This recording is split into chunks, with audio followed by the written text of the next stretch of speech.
Welcome everybody to another Small Engine Saturday. If you haven't already, hit that like button, hit that subscribe button, and share this out. Let's try to make this one of the best small engine live streams on YouTube. Okay guys, one thing I am going to ask tonight is let's take a break from the politic talk. You know, everybody else is talking about on their channel. Let's just talk about small engines, big engines, tools. Have yourself a drink. Let's talk the good stuff.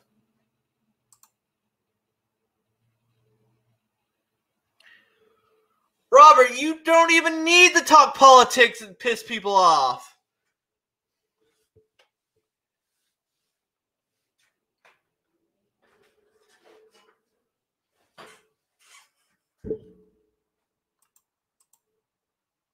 What's up, Breezy?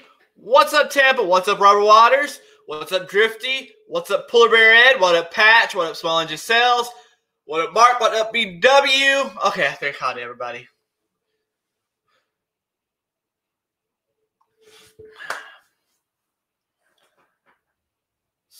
So, guys, I ended up having to do...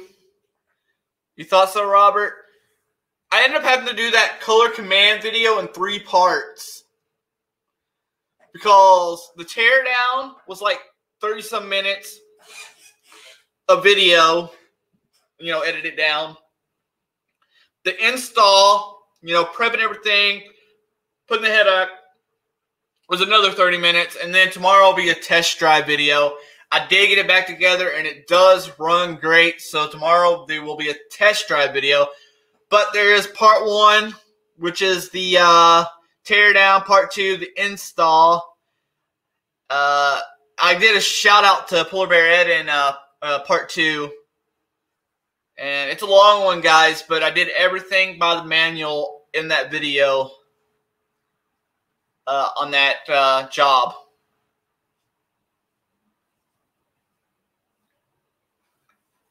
Alright, guys, soon I will put the invite link into the chat. Y'all know what to do. Camera's on.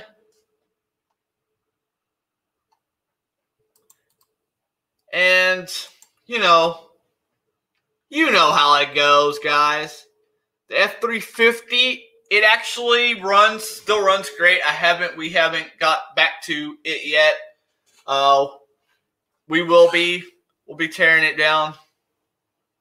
Mainly also for the second time you do the job. Yeah, I'd rather not have to do it, tear it down again, Robert. That was no fun. I mean, you know, it's not a hard job. Y'all know what fault me the most on that mower job? The shroud. Putting the shroud back on the engine with it still on the unit was the hardest part of the whole job. Don't know why.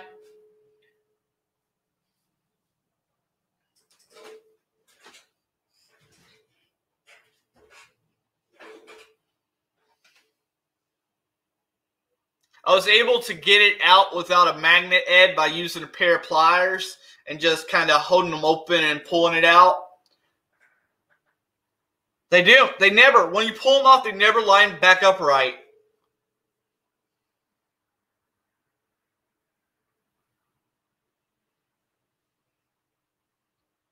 I had a magnet. I know what happened to the magnet. Really, Robert? So I know what happened to the magnet. Bobby broke it. What up, Ronald? Ronald, we actually went pew-pew shopping today. My uncle we went to a few pawn shops seeing if we could find any deals. And my uncle bought a 1949 Marlin 3030 to add to his collection.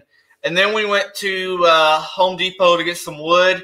He's fixing the stock on that little 22 that Jay Stevens I bought for $75. You know, I can't do that on YouTube. I can't put those videos on YouTube. Maybe on my other channel, so if it gets blocked, I don't care because it's still a small channel.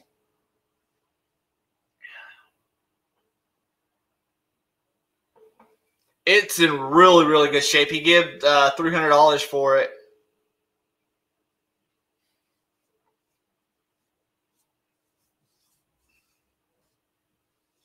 I also, guys, got that four-wheeler back together and the kids are riding it, but the wiring is messed up. I'm going to replace the wiring harness.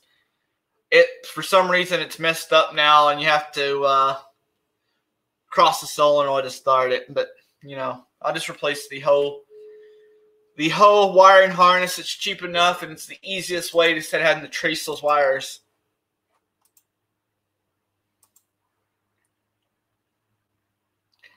Guys, y'all know how many times I had to edit out cuss words in that video?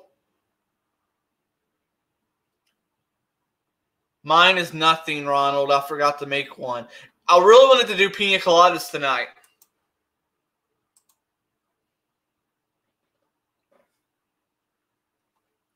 That's what I really wanted to do, is pina coladas.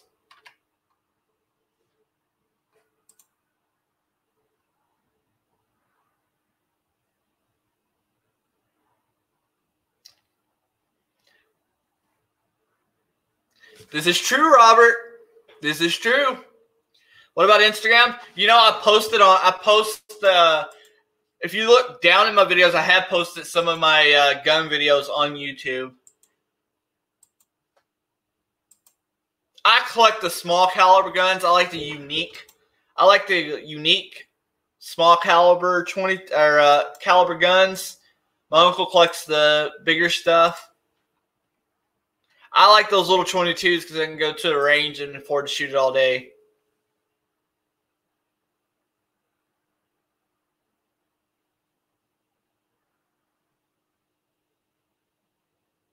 Awesome, Patch. I might show it off on Instagram, Ed, after it's done.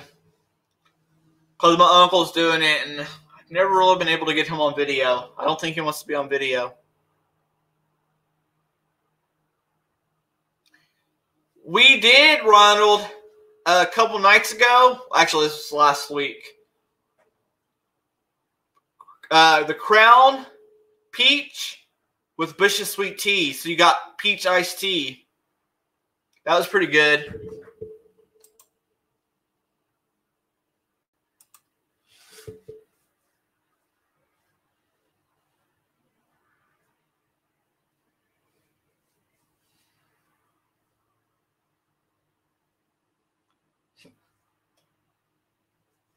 Right, Ed? I'm a totally different person off camera. I'm more of a shy person, but for some reason on YouTube, I'm a whole different person. It is. It was pretty good. And you know what else is good? Vodka, whipped cream, and orange soda. It makes like a creamsicle soda. Really good.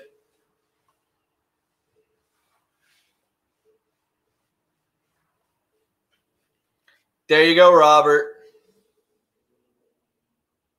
Yeah, I got a beef, Nate. I told you. Why didn't you tell us that you was in a movie on Netflix? This is stuff we need to know in your super clean merchandise.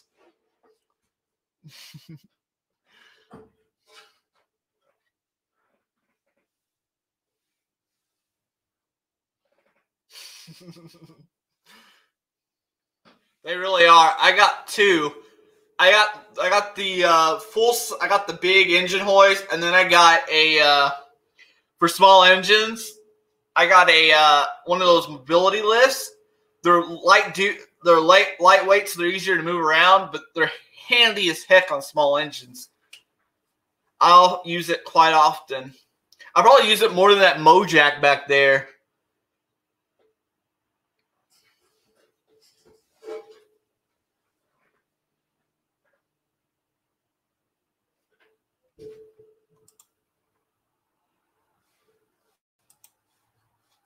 Did you end up watching the movie, Nate? It was actually a pretty funny movie. I liked that movie.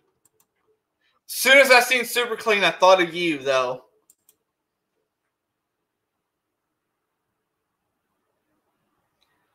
Man, Ed, those mobility lifts are great if you could find one.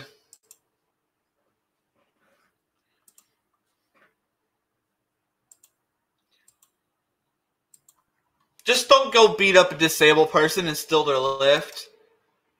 Come on, Ed. I'm just kidding. Will's a fortune. Yeah, that Mojack, it's handy and it's not handy. It's a little bit of pain. But it does work. It was better than I used to take the decks off to change blades out back in the day. And that was more of a pain than using the Mojack. Now I'll only remove the decks if I really have to, like rebuild them or something. And if I get lucky, there's some decks I don't even have to remove to rebuild.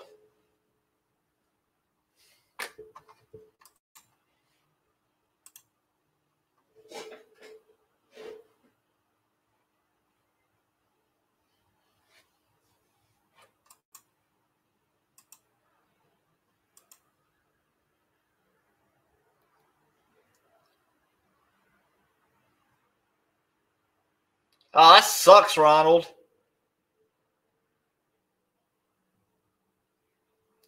See, I wouldn't mind having one, but I don't think this shed roof would hold up to one of those cranes.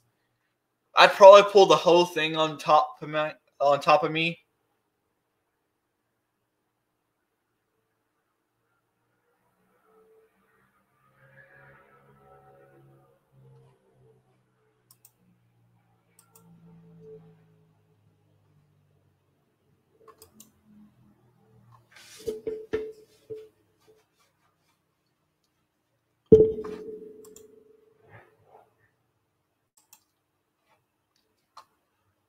So I wanted to run across you other Ed and Robert Waters.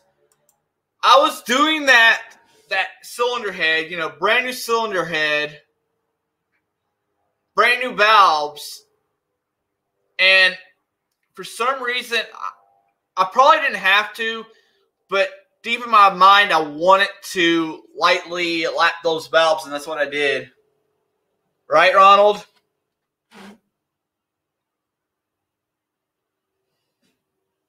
Later, Tampa. So I did a light lapping on it. I figured it couldn't hurt.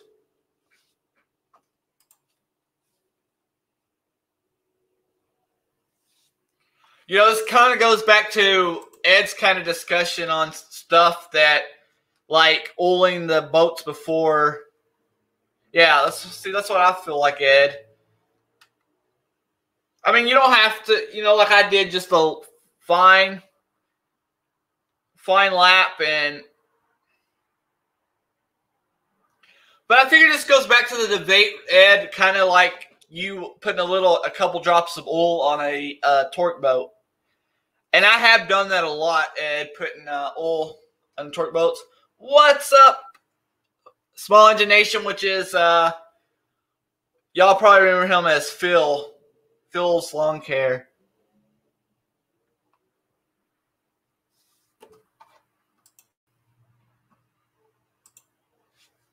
What's up, Old School? So did you win the t-shirt too, Old School?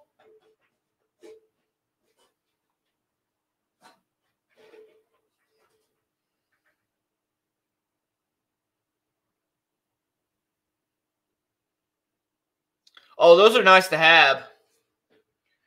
What I need, I always rent one when I need it because I don't.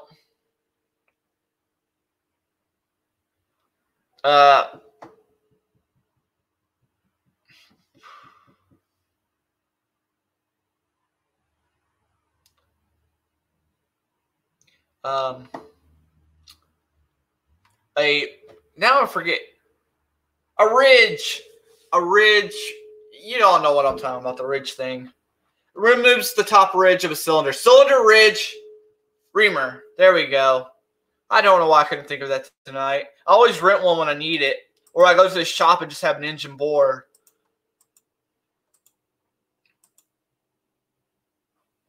What's up, Harold? Redneck's Garage. Redneck's Garage, I still haven't finished that 4.0 up. I got to tear off the whole front end of that engine and replace the the timing guides.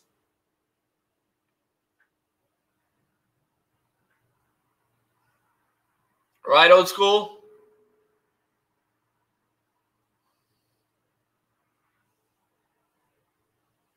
Yeah. So you know what I did wrong?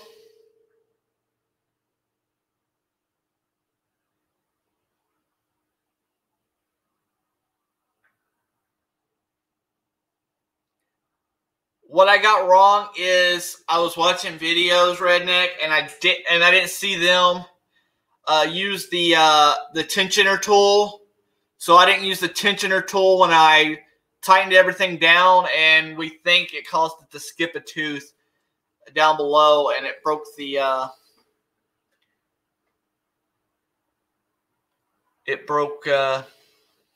yeah.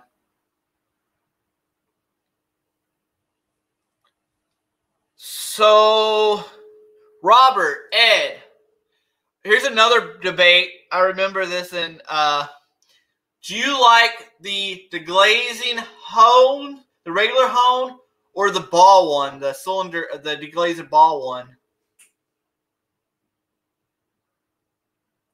Yeah, it's a pain. I mean, it ain't gonna cost very much. The part ain't gonna cost very much. I don't think it caused any issues.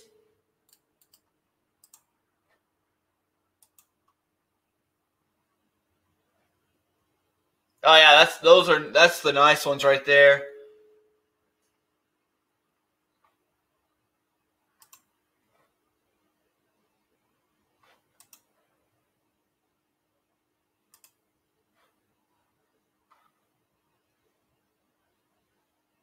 See, that's another debate. Some people like the ball ones, like Robert Waters, Ed, and then old school don't like the ball ones.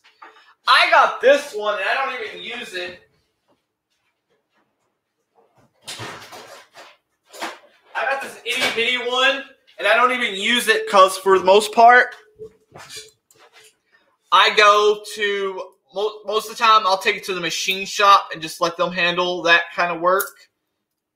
Because, you know, I like to make sure they check everything to spec. And, you know, I got bore gauges and everything you would to check.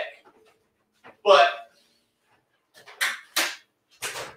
if it needs home, or if it needs more than what I could do here, then that's why I'd rather just take it to them in the first place and let them go through it.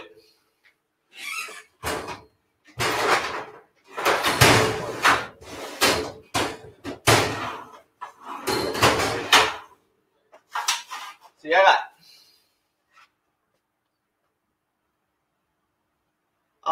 got several different styles of bore gauges. This set I never used. I picked it up from Pate's swap meet. You know, all the ones that all the swap meet all the YouTubers go to in Fort Worth. I picked those up there. You see the price, $17 or $15.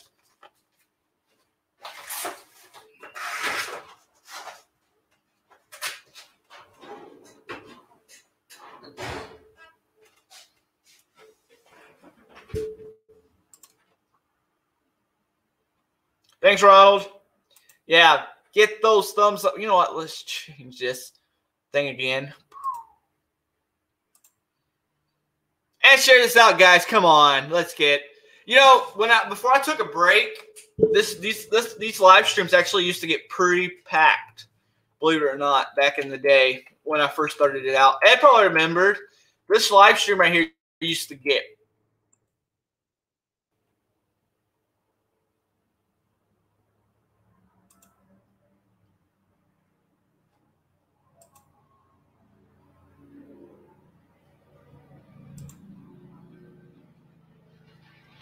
Exactly. That's what I was saying. That's why I said deglazing.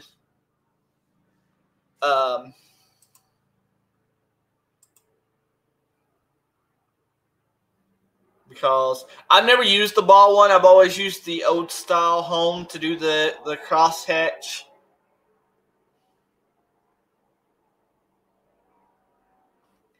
In fact, not too long ago, I talked Texas Keykeeper through how to do the crosshatch, which ain't hard.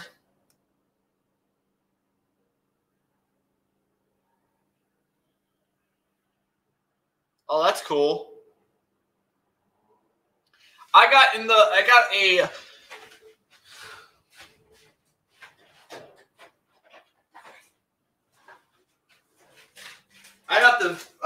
a new old stock Briggs and Stratton valve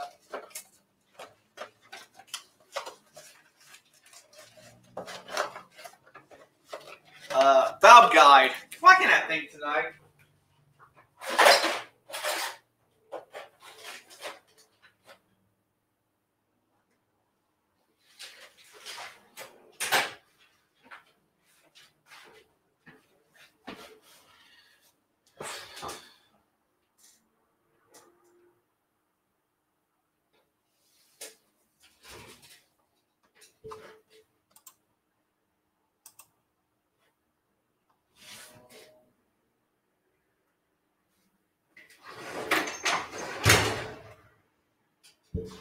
All right, guys, we're 22 minutes in. I'm going to put this link in and we'll begin.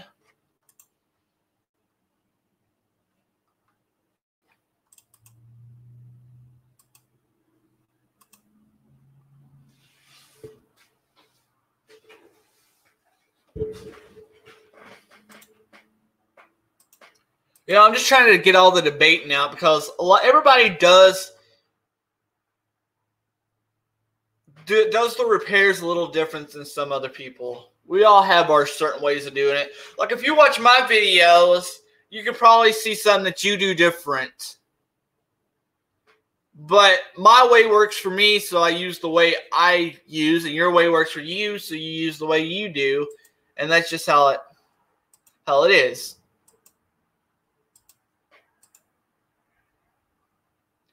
Like I'm big on going to manuals.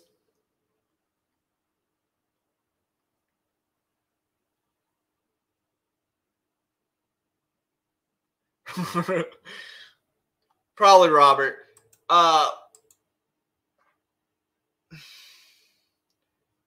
like manuals. I like to look at manuals, and I like to torque things to spec a lot of times. And we got Drifty. Hey, what's up, brother? What's up? Nothing much, man. Just sitting around. Yeah. Working on this, working on that. Yeah. I hear you. Haven't gotten to any of my personal projects this year yet, or right now, but I think with winter coming up, it'll be the work's slowing down, so it's time to start in on my own projects. Yeah. I got 10 lawnmowers to build, so I got to get busy with it. But I've been staying busy, too busy to do any, projects of my own.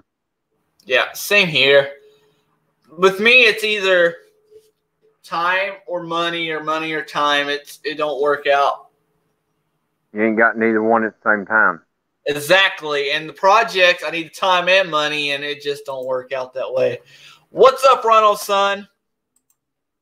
Well, a lot of people, when you work on their stuff, they want to pay you little. You can work on it the whole day, and they want to pay you like $10. Yeah. Yeah. Like if I were to do this job out here for $10, I'd be hurting myself. Yeah.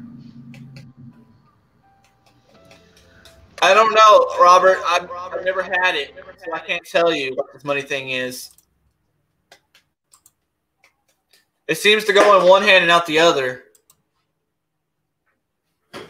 Yeah.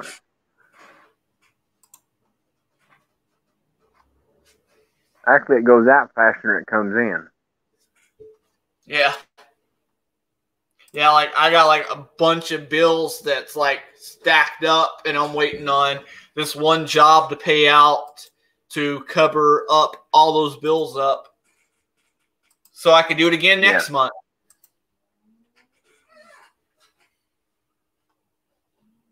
Yep, that's the way it works.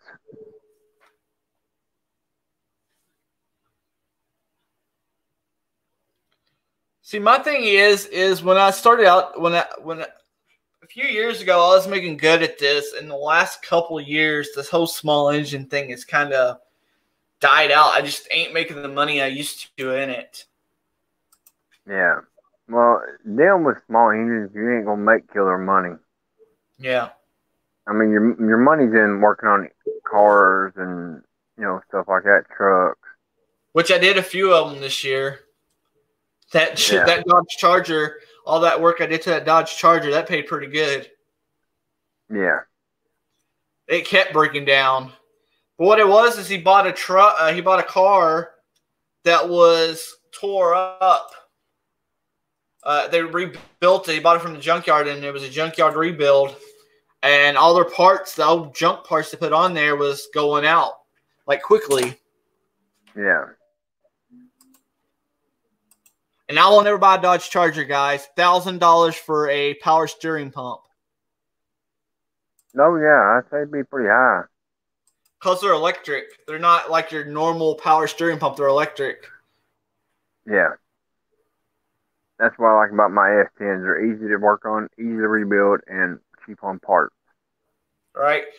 I think you're right, Ed. I just need to stop showing people how to fix stuff. Just walk away.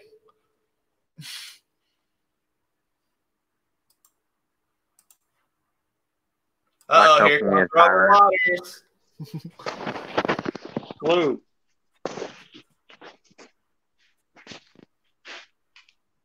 Still out working?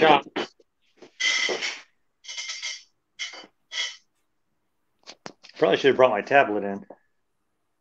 I could have seen the chat. Yeah.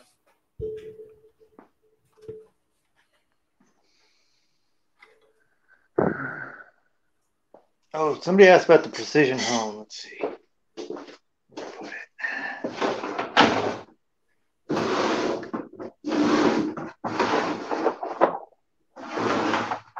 No, well, it's short, huh?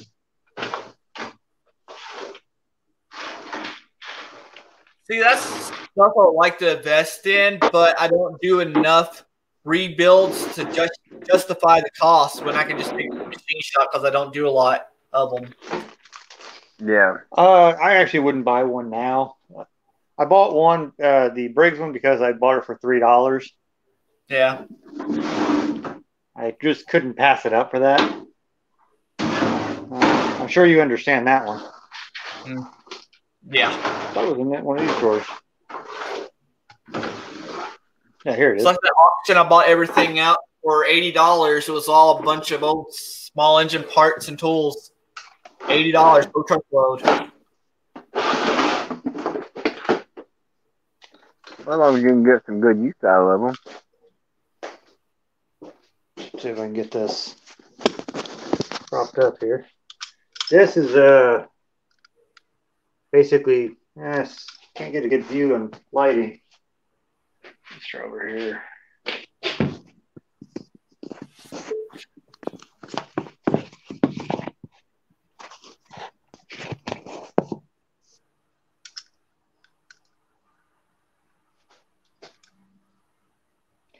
This here is a precision home. You can basically adjust it here and extend the stones out to where you can get a perfect honing on it. Yeah. It also has wipers that are adjustable, and I've got two of these, one at this shop and one at the other shop. But I wouldn't buy it today. I bought the Briggs one, which that's at my father's shop right now because he wanted it. And I didn't see any reason to keep it when I had this one. This Sunnin hone set. Yeah. But I couldn't pass it up for $3. Would I buy it at, I think these are what, 200 or so bucks for a good one? No, I wouldn't do it.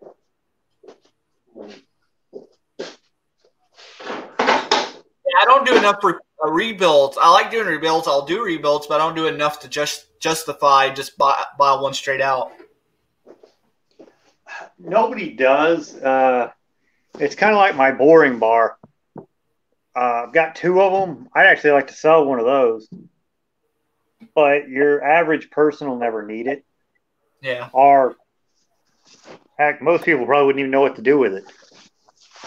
So, just found another small machine shop that'll do small engines. The old shop I used to use after the son took over wouldn't do small engine machining anymore. the problem is that nobody wants to pay you. Yeah. They think you can do a small engine for $10. Yeah. And you can't set it up for $10. Yeah, I think the last time I had the old guy do a bore on an engine, he only charged me like $40. You could do it for that. I mean, the carbide inserts aren't that bad to use a boring bar. Yeah. If he is using the old style boring bar that I have, it'd be expensive anymore to do. But like if you just did it on a mill for a small engine, what's up to or an e-mill, you could do it relatively cheap. Yeah. The machining days are over for small engines because nobody will pay you to do it. And too many people have seen where they put a ball hone in there and call it a full honing job. And Yeah. if you did it right, that's not it. It may work, but yeah, I only ever used a hone to deglaze. I've never tried to take off material other than deglaze. That's it.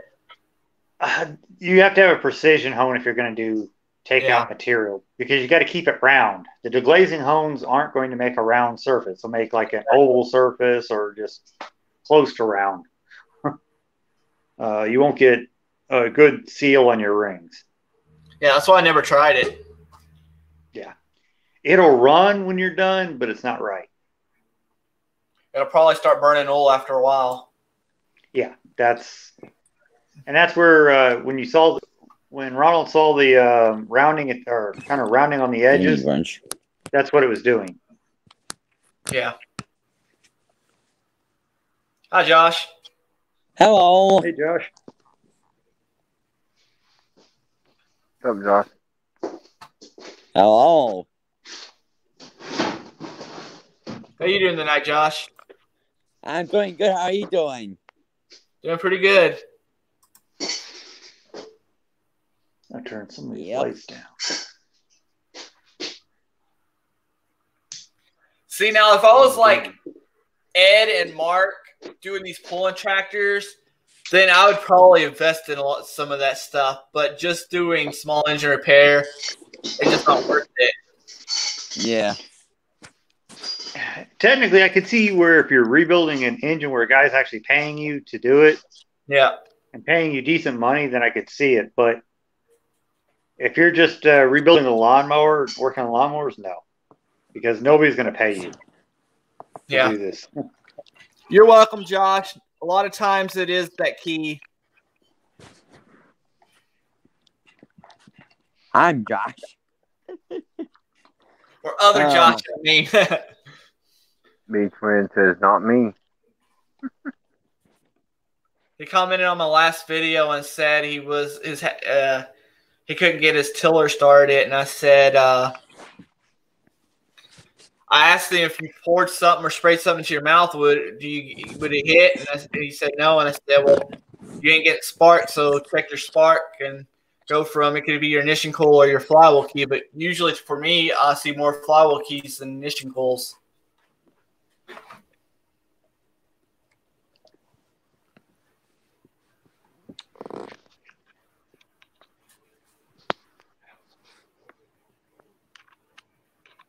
Uh-oh, we lost Robert Waters. Uh-oh. Yep.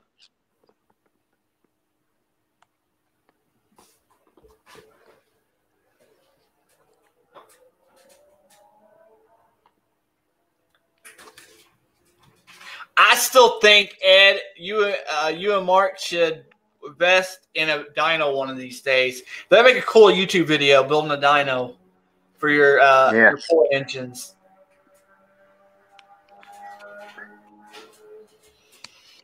Would be easier if they open up shop together. All right. Well, they're worried about people knowing what their engine's doing. If you do it yourself, then nobody will know but you. Yeah. That's right. I said it always works. Oh, he's coming back. Yeah, sorry. I tried to look at the chat. Yeah. And you hit the back button, you get kicked out. Yeah, I've done that like several times. Maybe we need to do do it like Bear and have the chat, Dental, and have the chat on the screen. Don't you have to pay for that feature? No, I can do it like this. Hold on.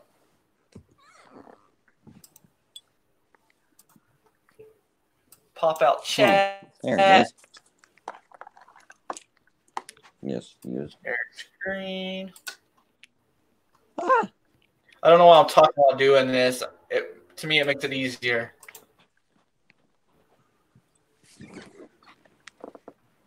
Oh, where did I go? Uh-oh, Josh, you turned your camera off. Wait. Is it gonna load? I didn't know. There we go.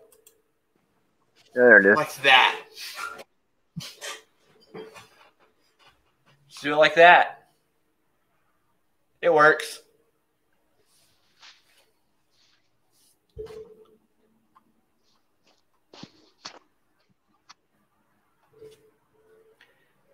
Yeah, that 1650 I had in here in that few videos back. I got to tear that engine apart and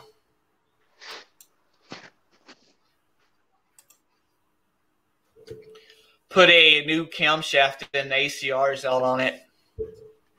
Oh, 1650, what are you talking about? Like a Briggs?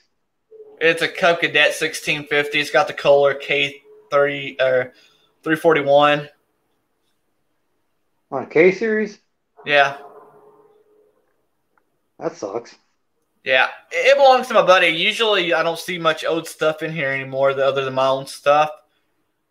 He rebuilt the engine. The engine's good, but his ACR is just out. It won't get over that compression hump. And he put a new starter in and stuff, so. I don't remember those going out that much on the K series, but then again, I mean, the machine's 20 years old. Yeah. So. Might be even older. The 1650 was the late 80s. Might be mid 80s. That was at least 20 years old. Yeah. Actually, wait. Yeah. K series would have been 30 years old. Yeah. At least. Yeah, because they had the wow. Magnum. They had the Magnums out in the 80s, I think. Late 80s. The Magnums, which replaced the K series. They still made the K for part of the Magnum stuff. Yeah. Well, let's face it. It's the same block. Mm-hmm. Yeah. The Magnums didn't seem to hold up as well as the K series to me. But maybe it's just me. Maybe it's because I remember working on them more than I did the Magnums. Yeah. The one on my wheel horse is pretty good, but I do regular maintenance on it. You know, I change the oil out at least twice a year. New spark plugs. Yeah. Actually, thinking about it, the Magnums are primarily before my time. So maybe it was just the fact I worked on more K series engines. Because that was the beginning of my career. Yeah. 100 plus. So, because I started in the late 80s, early 90s in a shop. I started out working on my own stuff, buying like mowers and stuff, just playing around. I wasn't even selling them. I had a whole garage full of mowers. I was just playing around because I was bored. And then it kind of slowly got into it made a career out of it. See, I didn't have a choice. My father had a mower dealership. And you wanted to eat, you worked. Yeah. The first stuff I did where I got paid was the old snappers. You used to be able to rebuild them and sell them for a couple $100 and have 20, $30 in them back in the day. I got one of those old snappers in the barn. I just picked up. Someone told me, asked me to come pick it up. If I wanted, I could have it. So I went and picked it up. I won't even work on those anymore. By the time you buy the parts, you're in the hole. It runs and drives good. I got 200 drive discs. So. My uncle always said what he hated about them if there's a lot of dew would get on those drive discs and it was a little bit harder because they used to run some on their lawn service they had. Oh, there was a tool to set those. That was actually the problem. Let's see. Like those Dixons. Yeah, well, the Dixons are worse to set.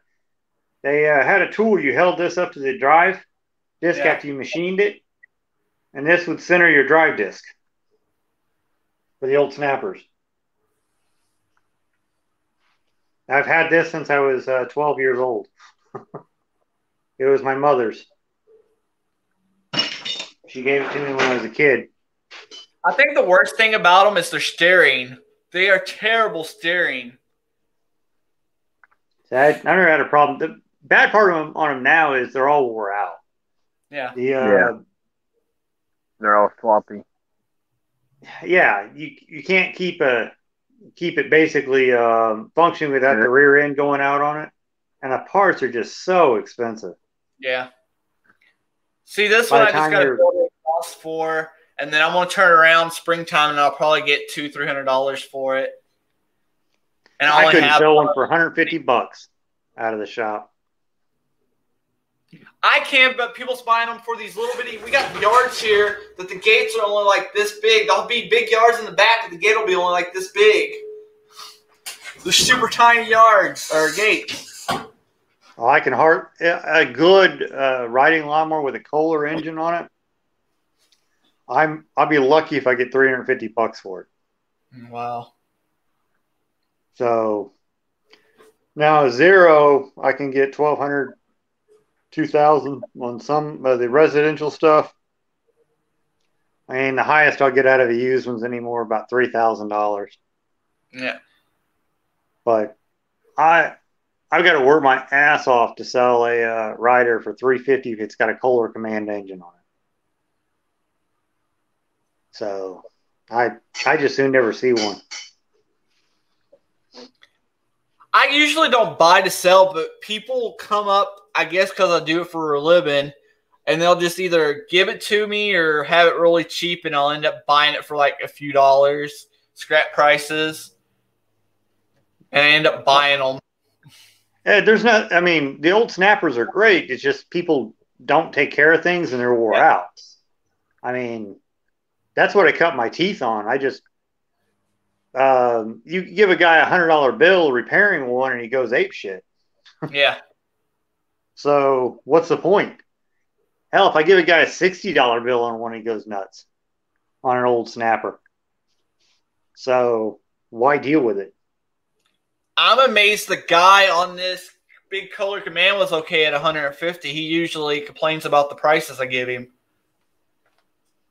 Yeah, I'm looking at technically if my second business or I guess really third business goes, I may cut back some of my customer service on this, on the mower sales. There's money to be made, but by the time you deal with people being pissy all the time, yeah, I feel like part. I mean, and they all feel like you owe them. Like, oh, well, I bought this mower 8 years ago. You should fix it for free. Right? Yeah, I know. Yeah, it's not how you keep the lights on in the shop. Yeah. Or and I know they pay the bills, but it just gets annoying. Yeah. Or you fix it, they take it and tear it up again and expect you to fix it for free. Yeah, I've got one guy who will bring in his chainsaw. I'll fix it. he'll take it home, put fuel in it, run it for long enough to get the fuel into the engine, put it up, and 2 years later come out, well, it only ran 5 hours. Right. And I drag it back in here. I rebuild the carburetor, and he's like, well, why does this thing never run? Like, well, leave fuel in it for 2 years, it ain't going to run. No. I said, or the ones that ain't in a hurry to pick stuff up, they act like they need it really, really quickly, and when you get it done, like those 2 weed eaters back there, they still just sit in the shop because they was in a hurry, but when you get them done, they ain't in a hurry to pick up. I had a guy pick up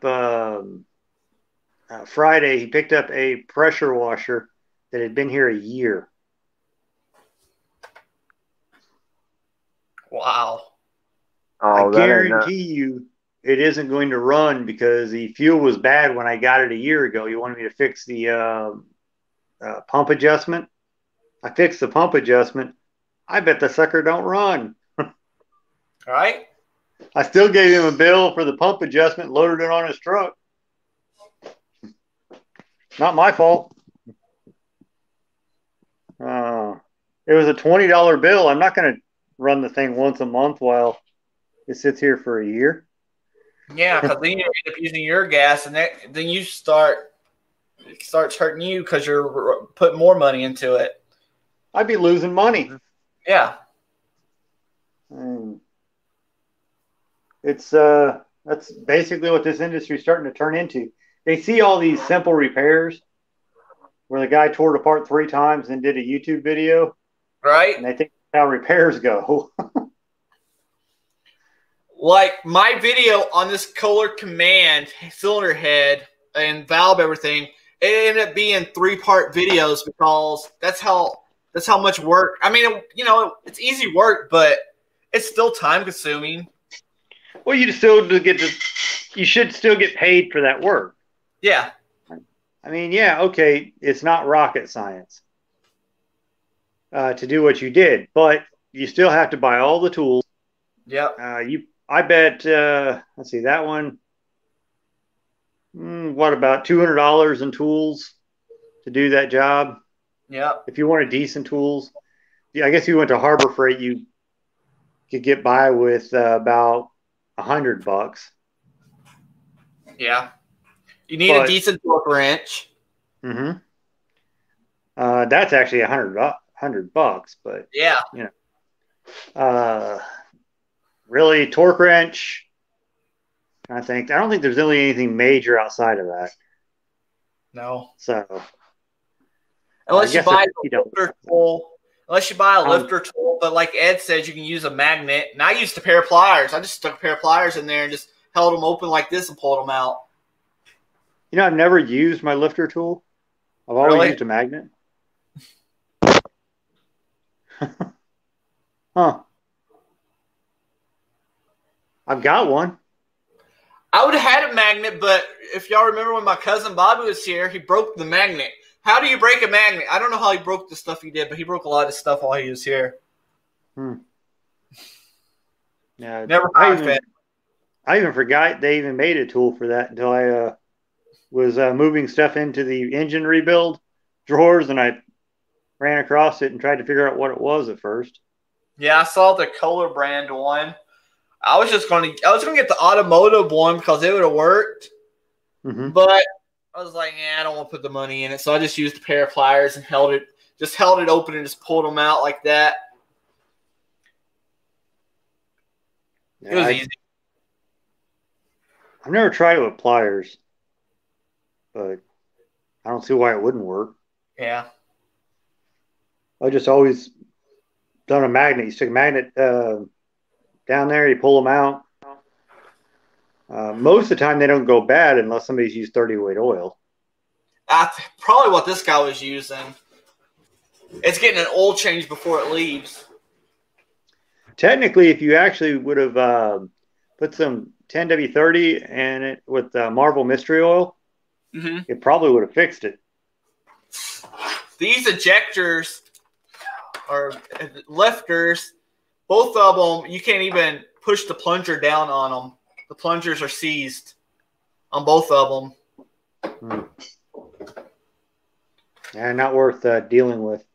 Yeah, I mean, these are like 15 a piece retail, so it's not that expensive. He already put out a lot of money on the rest of the stuff, so what's $30 more? Yeah. I almost guarantee you it's wrong oil. Most likely, yeah. And it was a Old County mower, and he bought it, which I would have never bought an Old County mower. No, those are pretty much totaled. They're run by people who don't own them. The hydraulics on it's weak, so it's a little off, so you got to watch when you're steering it. But, hey, the engine runs great now. Yeah, you don't want anything owned by a school or a government. All right? Or a golf course. Golf courses, I've actually seen better thing because a lot of times the guys running them are the guys working on them. So around here we get better usage or results out of them.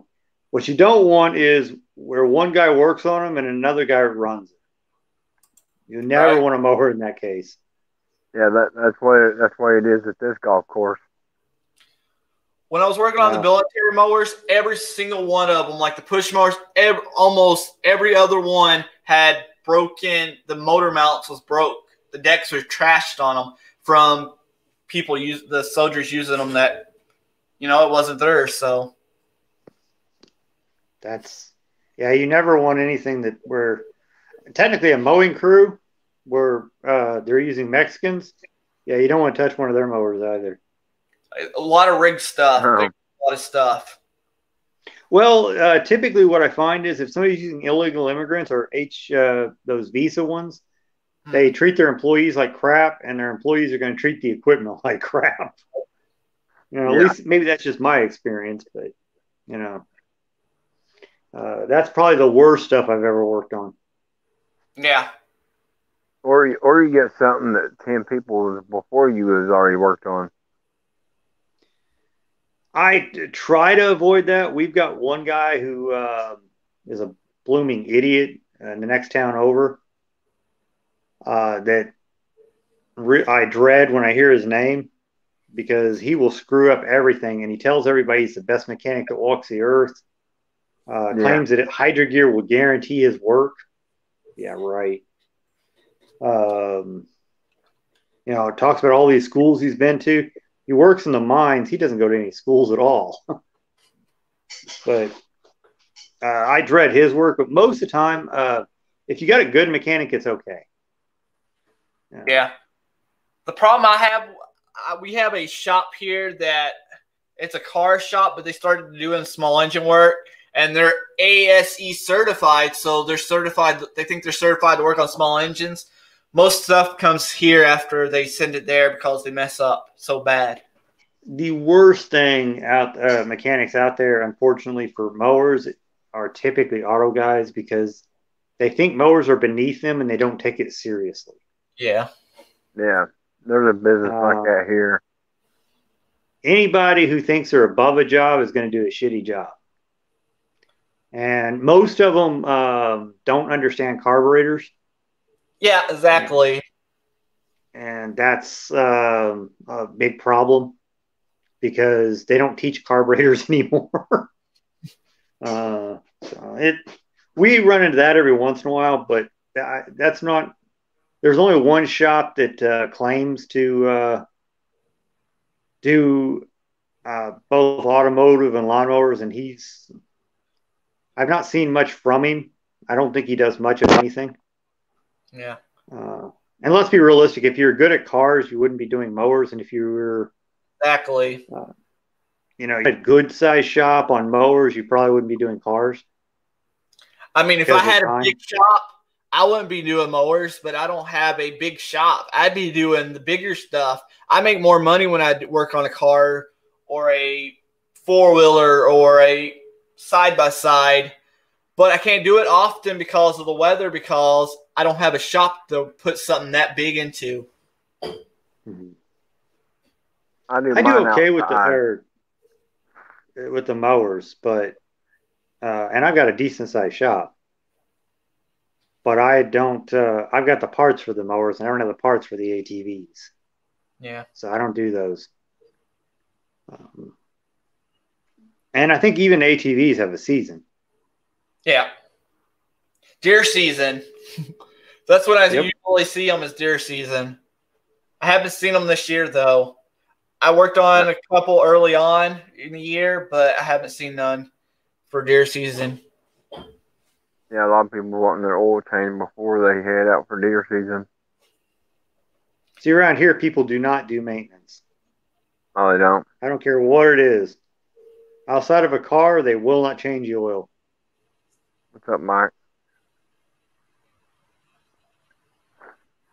They do around here. I mean, they try to keep all their stuff up and running, but then you got some that just want to go sink it in the mud, see how far they can blow the engine sky high. What I see is I worked on four-wheelers for a little while when I first opened up, and I thought about adding four-wheelers to the mix because I can get side-by-sides and a few other things through some of my suppliers. But the problem was the four-wheelers, when you pull the drain plug, it'd come out like sludge. Yeah. And they'd say, well, only got a couple hours on it. Yeah, your engine's sludged up and your engine's blown, you know. Yeah. And let me tell you what, the side-by-sides with the fuel injectors are not as fun as to work on because you got all their computers and stuff on them. They run the Kohler software, so I actually have that for the fuel injection. So that's not a problem. I've got Kohler and Cal. A lot of times them side by sides, you tell them the price is like to fix it, and I'll just sell it. Not here. People that have side by sides here are usually the big money people that comes in, and I tell them a big price just because I think they ain't gonna want it worked on, and they'll be the ones like putting out the money. Yeah. Well, the ones around here, I mean, you tell them it needs a wet clutch, man, and you tell them the price of it and how much it's going to cost to put it in. Then they're like, man, that's too much. You know, I'm like, well, you go buy the part and you put it in yourself. That's the only cheapest way you can get it. My problem with four-wheelers is always the fact that I wasn't totally set up for it, and it took me a little while to do it because I didn't have the lifts like I do mowers. Yeah. And I was making enough on mowers to where I didn't care for if I got any side by sides in. By the time I actually got enough side by sides in. Yeah. I was making decent at mowers for a few years, but in the last couple of years, it just slowed down. Not nearly making as much as I used to.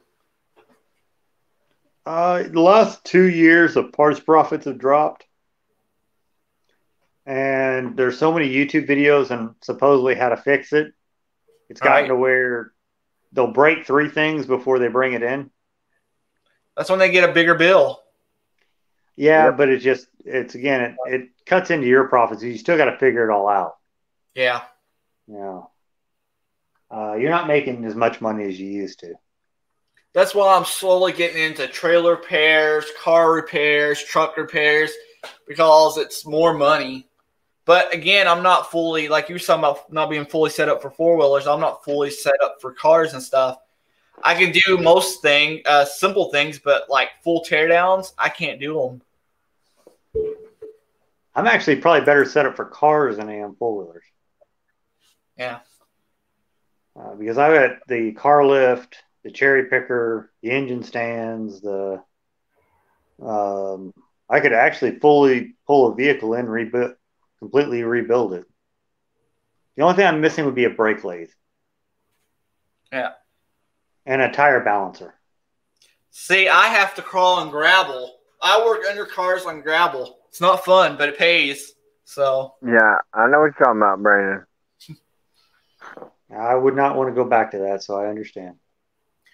I did a whole drive shaft on a Dodge Charger. It paid good, so I didn't complain, but I was feeling it for a few days afterwards. Imagine putting a transmission in the rain on gravel, Right?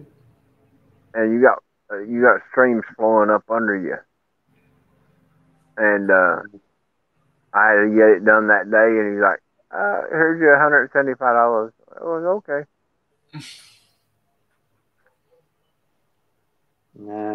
I guess I've always been fortunate.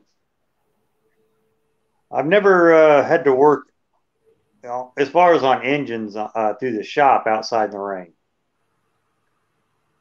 Oh yeah. We had a shop when I was a kid. Dad's always had a garage. Never had to do that. I did not have a car lift until this shop. This is the biggest shop I ever had.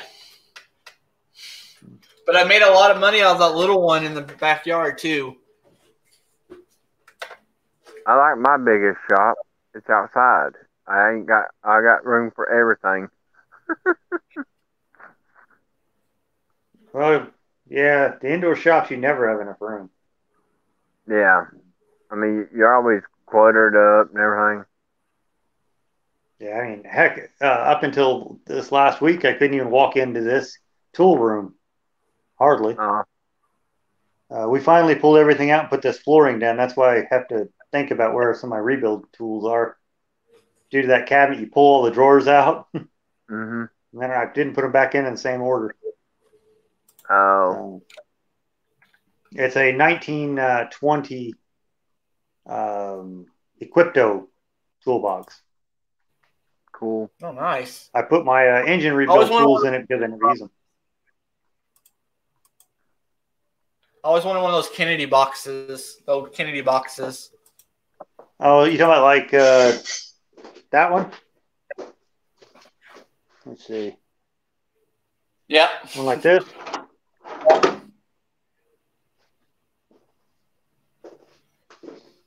I don't know why.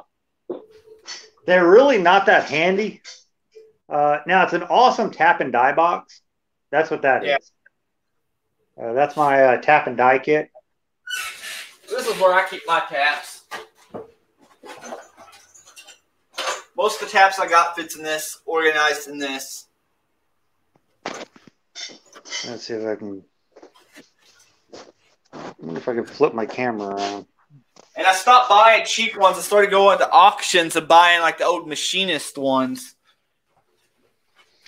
That's Makes it a realistically little bigger. the best bet.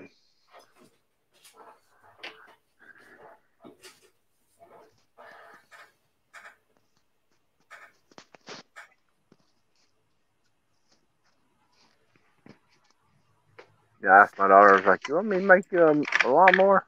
No. Like, it's gonna be a cool one. She's like, "Okay." So what I've got is just basically where I bought individual taps.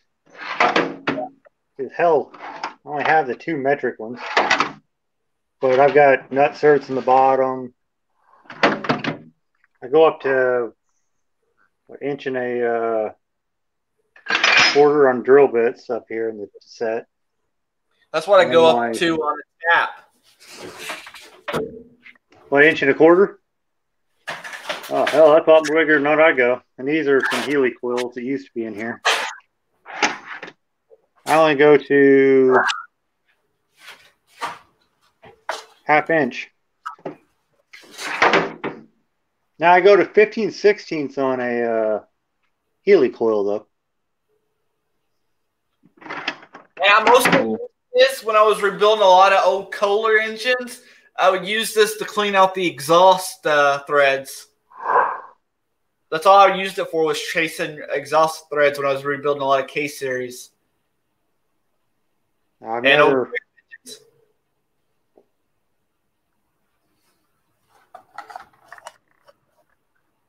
Oh, this is a 1 inch. I thought 1 inch a quarter. It's a 1 inch. That's right. It's a 1 inch. It was like $50 for this coil. I needed to. I think at Dad's shop we have one that big for that reason, but at this one I've never actually had a reason for it. Yeah. And most of my tools are there. Most of the stuff we work on these days don't have threaded port hose for exhaust. Right. No. I mean, now you're using 2 bolts to hold it on. For some reason, I'm thinking they're 8mm. But Which, and honestly, is probably better off because removing the broken piece of pipe out of the exhaust port's never fun. I've done it. I got pretty good at it, but it's never fun. yeah, you grind a little slot in it and take a chisel. Yep. I do remember having one of those at the other shop. I never even had moved that over. Because he's somewhat retired. He doesn't have as many tools as he used to.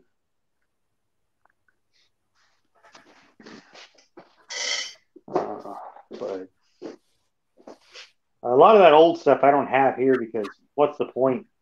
Yeah.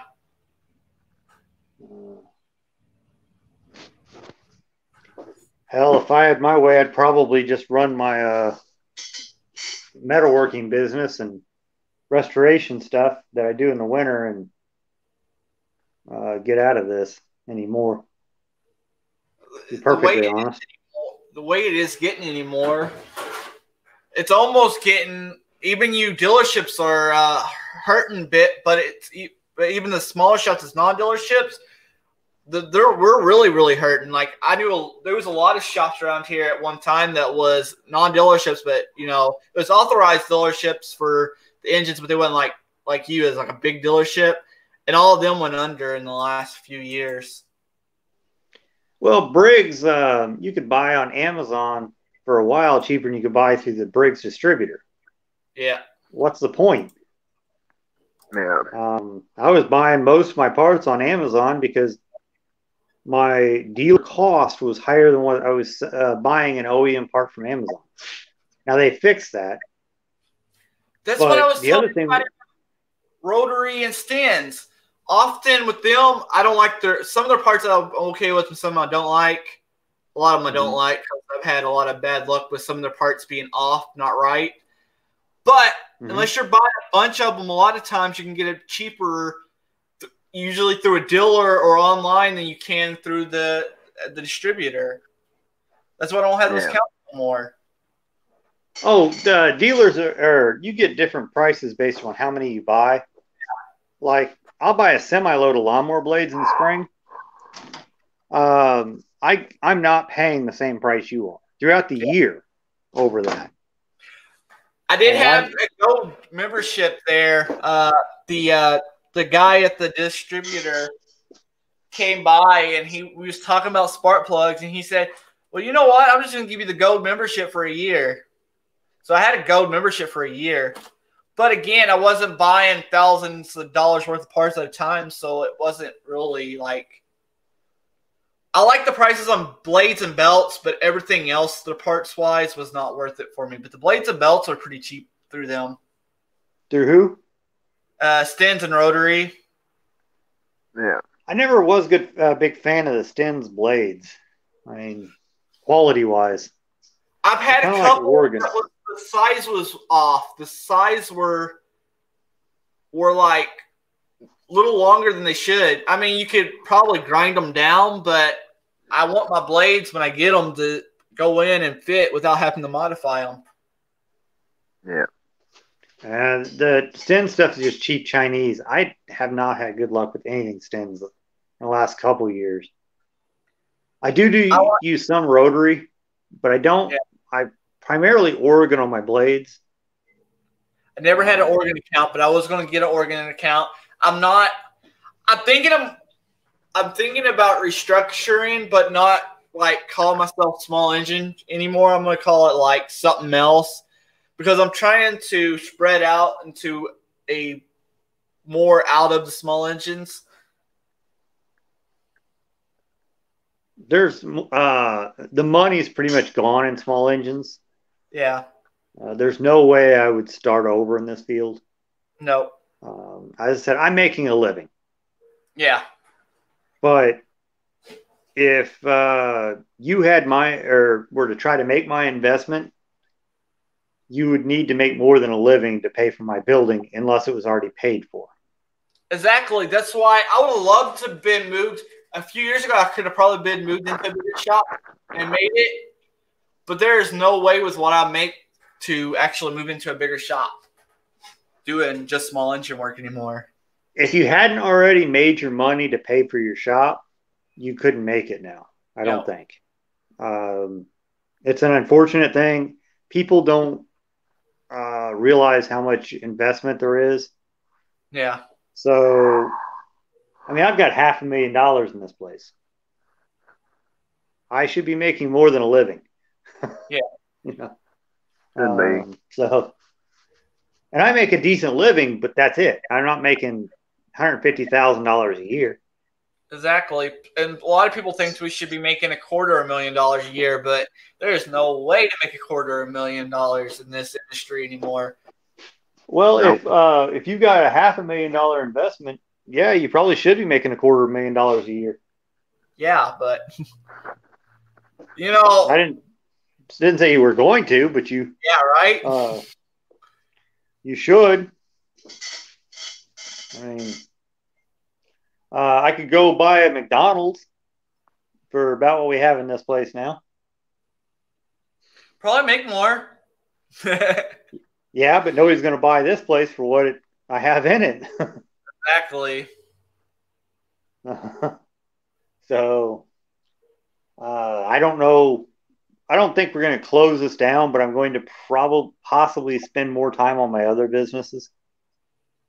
Unfortunately, one of them is selling parts online that we are somewhat closing. We do some restoration stuff, and hopefully the CNC plasma will turn into a business. Yeah. And I can spend time doing some of the other stuff because I work 6 days a week in this business. Sometimes 7. At one time, I could say I worked that much, but like I said, I haven't been like the last couple of years. It's been I might get 5 mowers a weekend when I used to be able to pack this field, this pasture right here with the mower repairs. There's so many people doing it on the side and undercutting like big time. Yeah. I can't do it for $20 an hour or whatever they're trying to charge. Neither can they. I do about $10 to $15 an hour, depends on what it is. I do it for $50, and I'm still way too cheap than I should be. I should be. If you're paying income tax on and charging $15 an hour, you're in the hole. You're making less than minimum wage. Yeah. Yeah. And if you're not paying income tax on that money and somebody turns you in, you're way in the hole. Yeah. Because if somebody says they paid you and you're charging this wage and you're not filing on your taxes, they will come and get you. Yep. All it takes is pissing off the wrong person. Right? Yeah. So if you're charging less than 20, technically if you're charging less than 30, you're probably in the hole.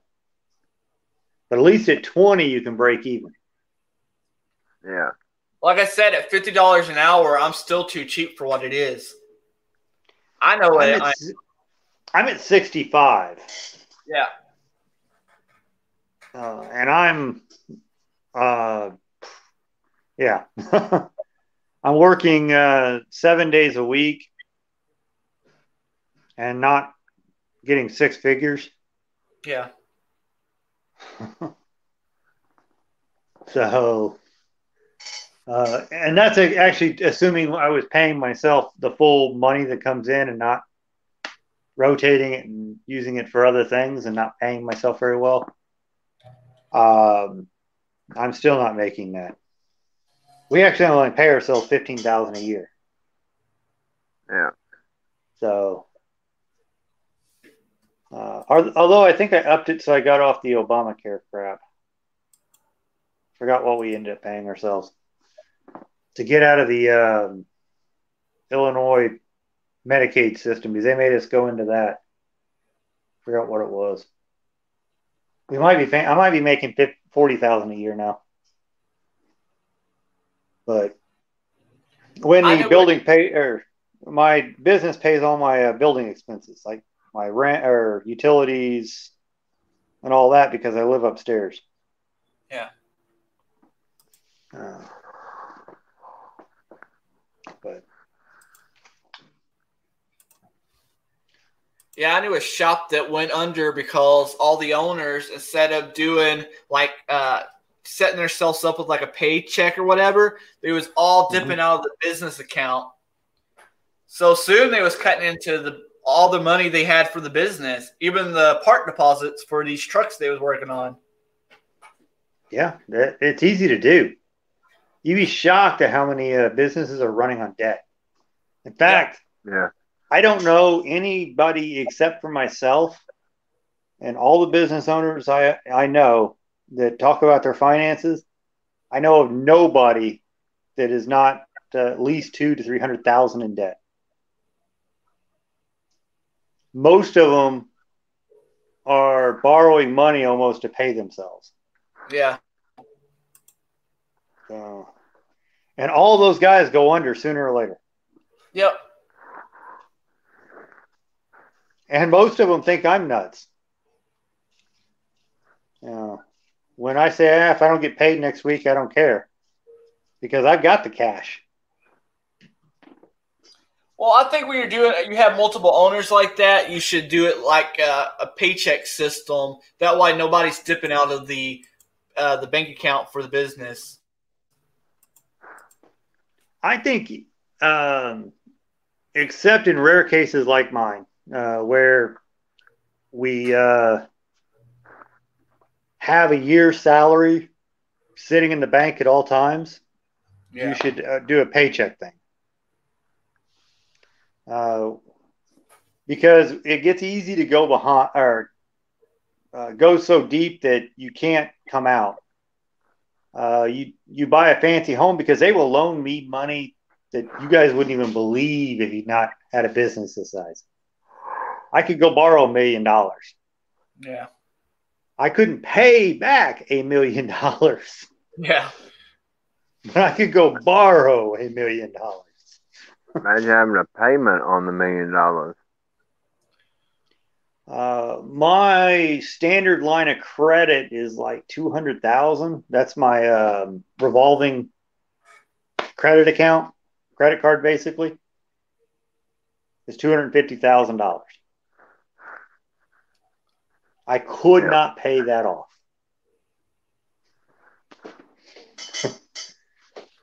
I'm not sure many guys could, but that's what. There's no way that most business owners could come close to paying their debt off. Yeah. The only time I ever had to do a loan was when I had that big contract job and I had all that overhead all at one time, which was a lot.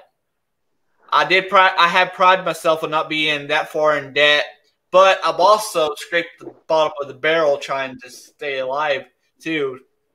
So were you making any money in it? Yeah. By the time you paid the interest,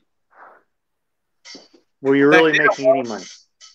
Back then I was, but it was a super, super small. I mean, well, I'd say a big loan, but it's actually, loan was probably less than $1,000. But to me, being in debt of any kind is big for me. I don't like being in debt. I pay everything out cash. I don't get toll payments. I don't. What got us to cash was we sold a bunch of equipment to General Electric. And General Electric will not pay you for a year. When they sign the credit terms, they'll say 90 days. And then in about 120 days, they'll come and say, if you'll take 60% payment, we'll pay it. Yeah. And you make on a good margin on some of the equipment back then, we were making 20%. Now I'm making around 6 or 7%. Well, if I made 20%, I can't sell it at a 40% discount. So we had to turn them down. It took us a year and a half to get paid. And we borrowed money to cover that equipment. We lost probably about 5%. Of the money or on that sale, 5% of the total fee, probably $10,000 lost on it. Ever since then, I've been a year out. We saved up after that point, and I thought it was bad when I had to wait 2 months on a payment from the government. Yeah, I won't deal with the any major corporation until I find out more about them, and I won't go in deep for anybody. Yeah. The government I do some, but typically that's only like $1,000, $2,000. That's not a big deal. Yeah. It's not like the like $80,000-$90,000. Yeah, that's a lot. That we did the one time. Luckily, that was my father's money when that happened. I can learn from others' mistakes. Right. So you actually going to open up your own car shop someday, or are you just trying to figure it out? I want to. It's not going to be just cars. I mean, it's probably going to be some small engine, but I'm slowly getting out because I just can't make the living no more. And I've always worked for myself. I've always been my own boss, so it's kind of why I like doing my own thing. It's just something I've always done. You're never your own boss. Well, yeah, but I like doing things my way. Like if I get aggravated at a job, I can walk off for a few minutes, come back, knock that job right out. If I work for somebody else, I just can't walk away for a few minutes and turn around and come back. But that method's always worked for me. If I get heated up on something's just not going around, I can walk off, come back, and get it done right. Yeah.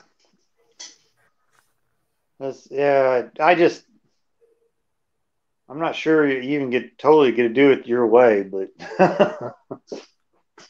well, sometimes I go on to another fire customers. Sometimes I'll go on to another small repair and then I'll come back and knock it out.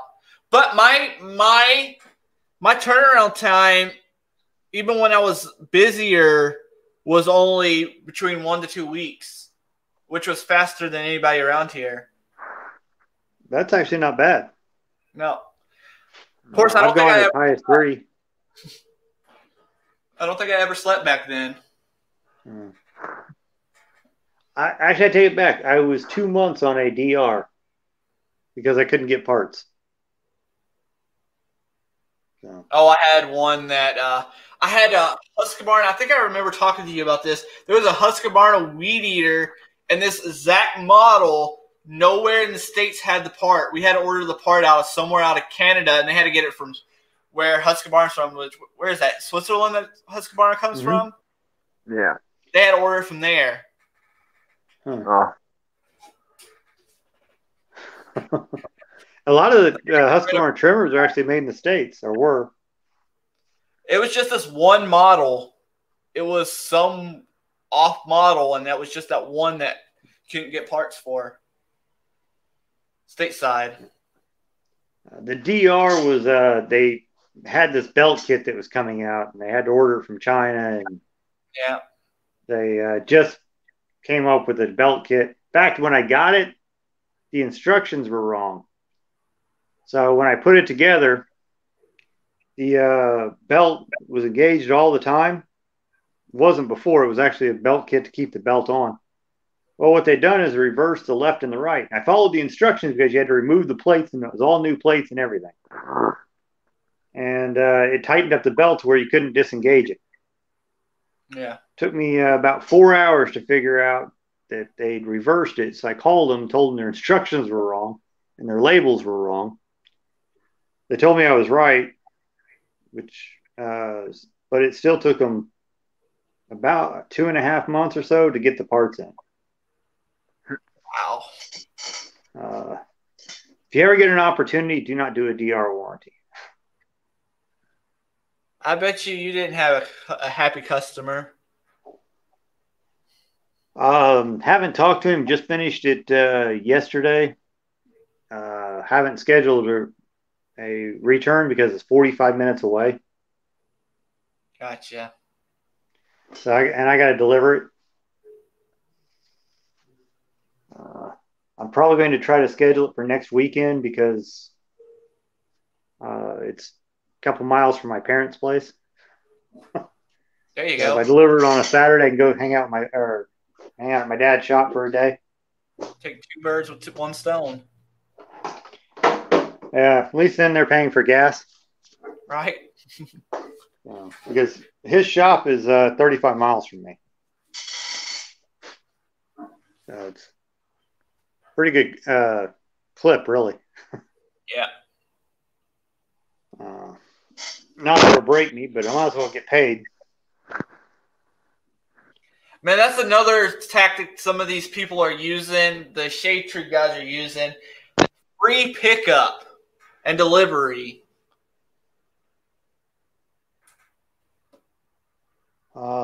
Yeah, ain't nothing in life free.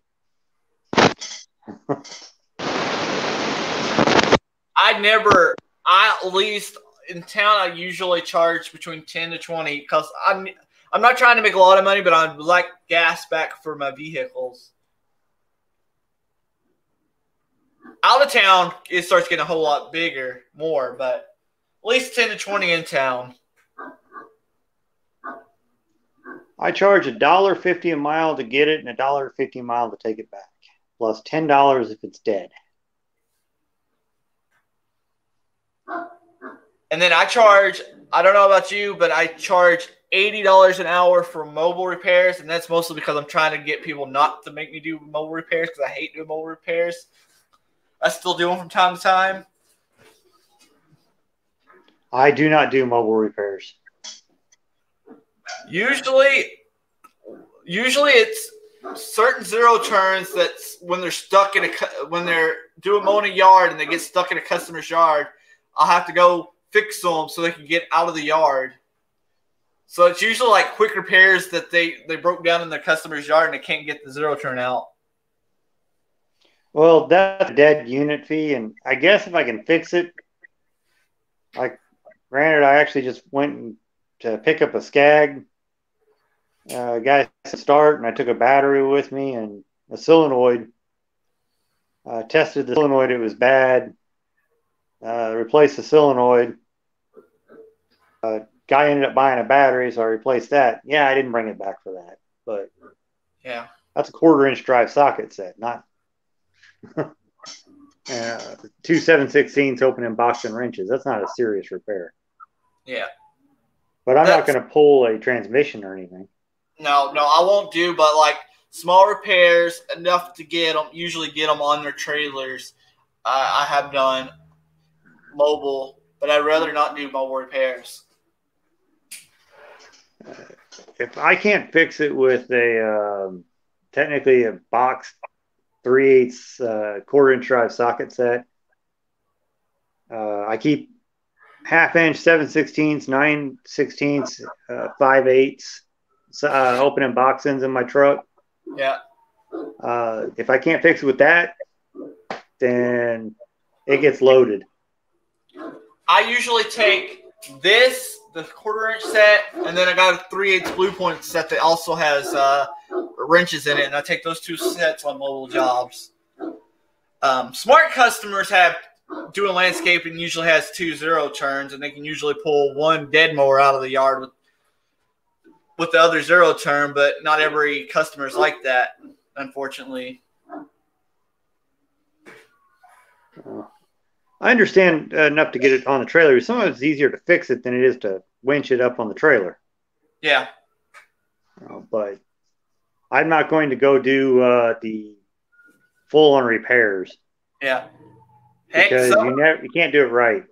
Yeah. Some of the repairs, they'll just pull up, and it's just small repairs. I'll fix them right there on their trailer, right then and there, get paid, and send them on their way. If it's just like super small stuff, I've done that a few times. Yeah, I mean, if it's hardly worth it. Hydro belt sometimes even. Simple repairs, I'll do that. But problem is they don't want to pay you for that. Zero turns. The residential zero turns, I have to bring in my shop because there's usually more to take off to get to those belts. It depends on the unit. Yeah. Commercial, I can typically do simple. Anything like a Hustler Raptor up, I can pretty much do on the trailer. Yeah. If you get like a Swisher zero turn, you can forget it. Oh man, I hate it on those. the trailer. Those before. I hate those. Cub Cadet zeros, a lot of those you can forget doing those on the trailer. Toros. Yeah. Especially that damn Cub, though, that you have to pull the transmission to put the belt on. Yep. Done that a few times. The one where they put the hydraulic lines in the way. Yep. That one sucks. John Deere's got a few that suck to do. So, yeah, I could understand some of them, but most of your commercial ones I could probably do on the trailer. Yeah. And they're easier than pushing up my ramp. Yeah, exactly. But and you still have your full shop behind you. Yeah. The problem with doing it in the field is you drop a bolt and it gets in the grass. And that sucks. I've had to do it outside the shop for years and lost a lot of boats. That's where the magnet comes in handy. You know, there's but it's just to find it with a magnet. No matter what, it gets time consuming. Yeah. Then you get hell, my nut and bolt collection. This is my tool room. This is just my general junk drawer. This room is entirely nothing but toolboxes. So this is nuts and bolts here. This is like weird junk that goes in here. Belt or lifting straps, that sort of stuff. That's all kind of what my junk drawer is. What are most people's junk drawers. I would be lost without my bolt section. Because you're constantly needing new bolts. They're corroded or stuff like that. I mean, I don't know. I wouldn't want to be working in the field all the time. Yeah. I always usually go to every time I go to Harbor Freight, I always usually grab a handful of like 1/4-inch 20 bolts for the battery boats. I don't know why, but I lose those a lot when I switch out batteries. I don't even know how I lose them. Or they'll be so corroded that they're hard to put back together, so I'll just replace it with a new one. Yeah, the 1/4-20s are for that. The 5/16 for tapping spindles. 3/8 are common ones for me. The fine threads are the harder ones to get. That's the stuff that I usually have to order. I hate fine threads. We have a Fastenal local that we can get that stuff at. They shut ours down. Oh. We still have a General Electric here, plastics place. Yeah. So they've got one for that place. But yeah, fine threads are hard to come by. Electrical connections start adding up for broken wires and stuff like that. That starts to, which I guess you could keep that in a shop, but there's no way. I mean, my toolbox, and that's not including the stuff on the wall, but that's 100 and something inches. There's no way I could take all that with me. Yeah. Yeah. And you never know what you're going to need. And you never have a big enough air compressor. Never. Some of the jobs. I let the backyard guys take the mobile repair. If somebody wants a half-ass job, let somebody else do it. I only do it in certain cases, and it's very rare. That's why I put my prices so high on it, so they'll not want me to do it. I understand, and I probably would myself if I did it.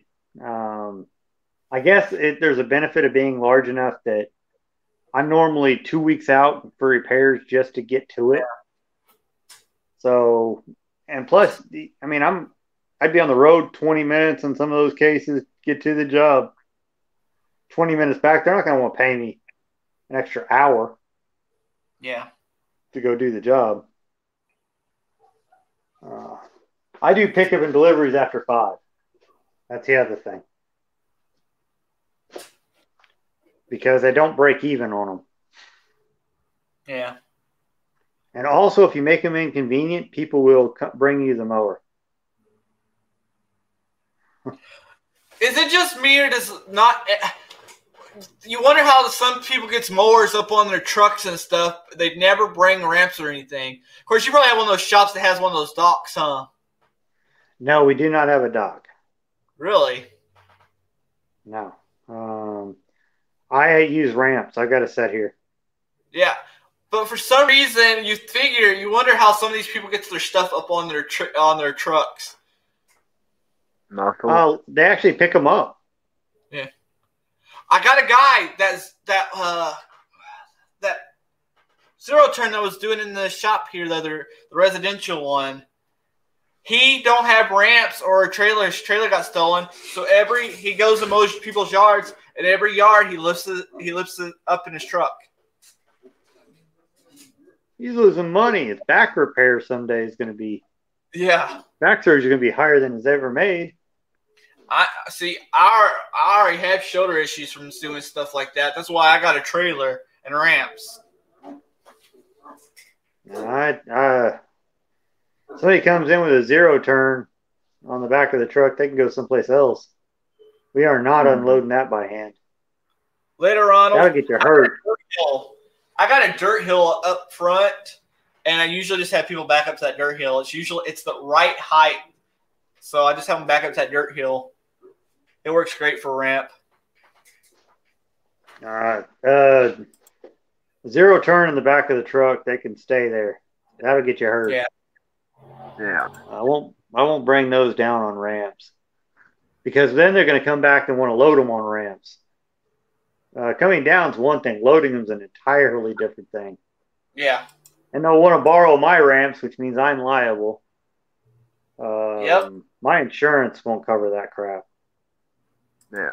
I had a guy. He had his own ramps, and I watched him load a riding mower up, and he obviously didn't know what he was doing, but he ran the mower up full speed on the back of his truck, slammed into the back of the truck, and his wheels were just spinning, and he didn't know how to stop it.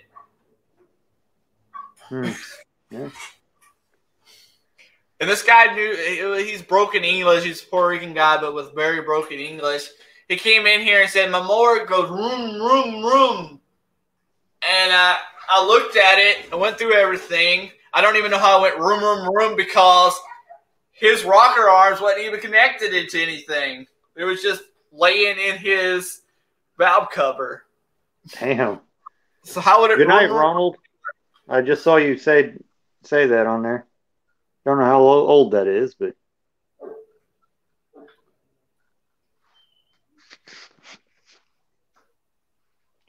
This is true, BW. I think they have allowance once a month. This military unit told me that they could spend on stuff like that. Most of your state and city contracts pay once the first of the month around here. We do a lot with the villages and cities. Yeah, this was a military unit, and they only had a $3,000 a month budget for stuff like that. What they do, budget it out a couple months then?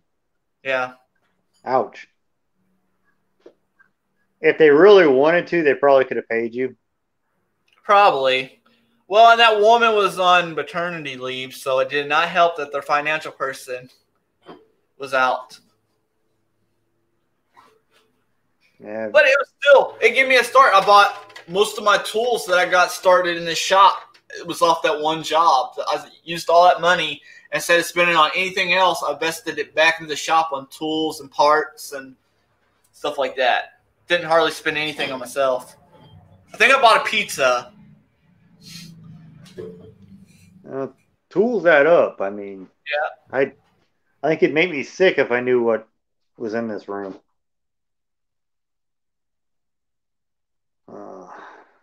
I and I don't have much snap on, but still bet it'd make me sick. Yeah.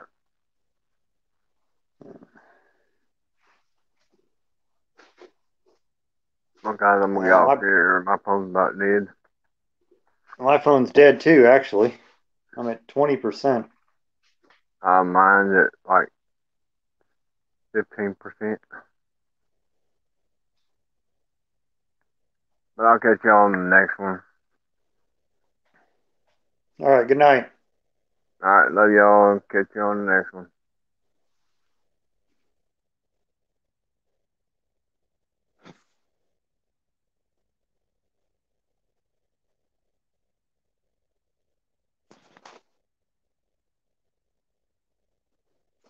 Am I the only one here?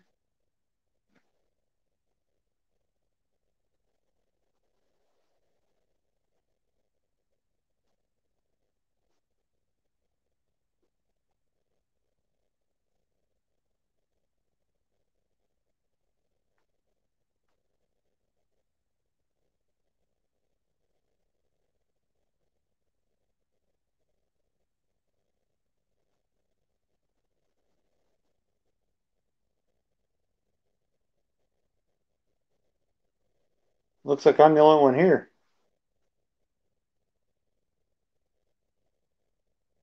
I think that was banned, Jason.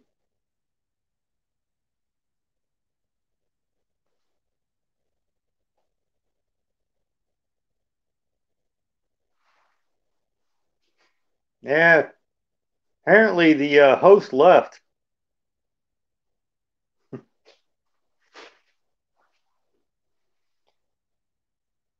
How are you doing, Jason?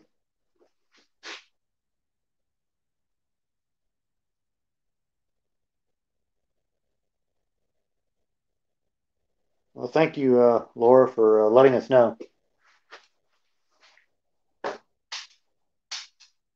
If my battery lasts long enough, I'll still be here.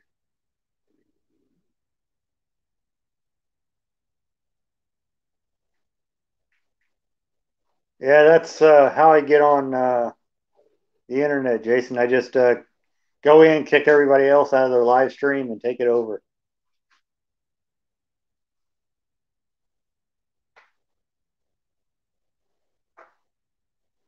I'm gonna build an YouTube empire this way.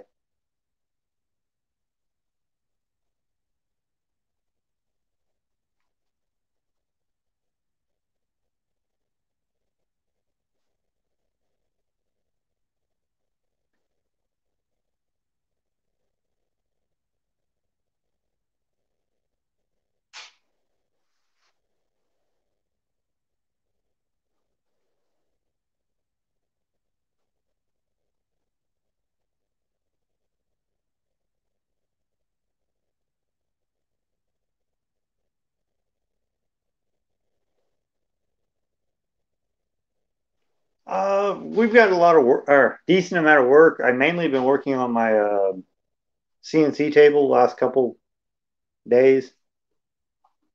I've almost got it done. I've been working on some brackets for it.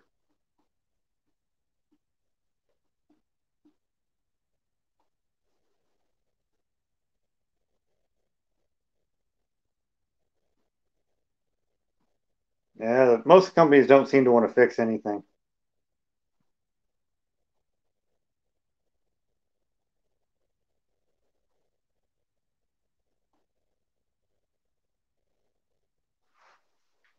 I don't think my shop is making tons of money right now, though.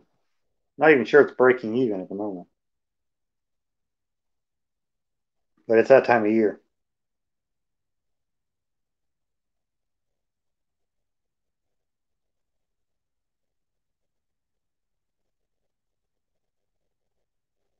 What kind of CNC table? Are you talking about a plasma?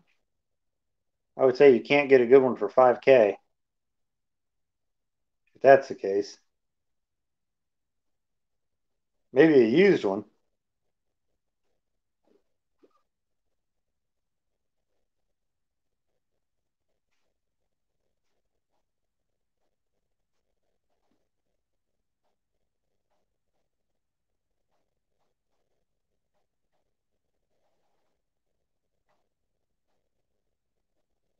Yeah, I probably put in 4K for this one.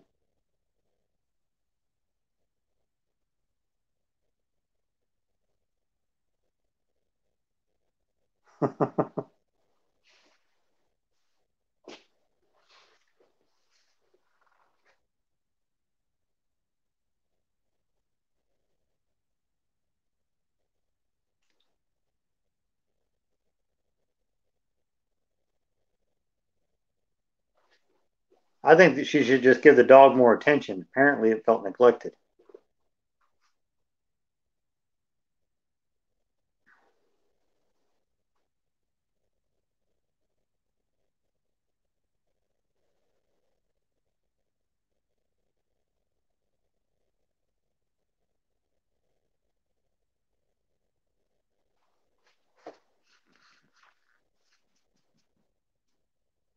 So, where are you going to put the CNC table? I thought you said you were going to sell your shop.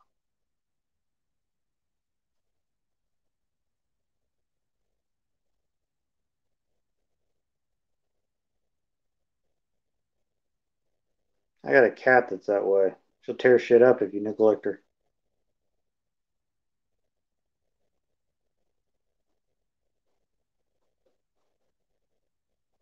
I want a dog, but unfortunately, the wife is kind of vetoing me getting a pit bull. That and the insurance company's vetoing it.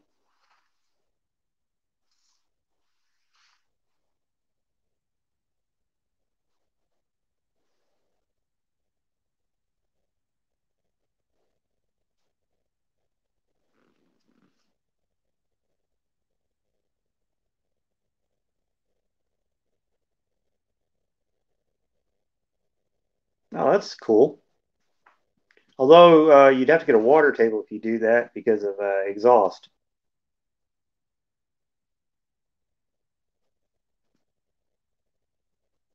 Great Danes are aggressive? Huh. Never seen a Dane that was that aggressive.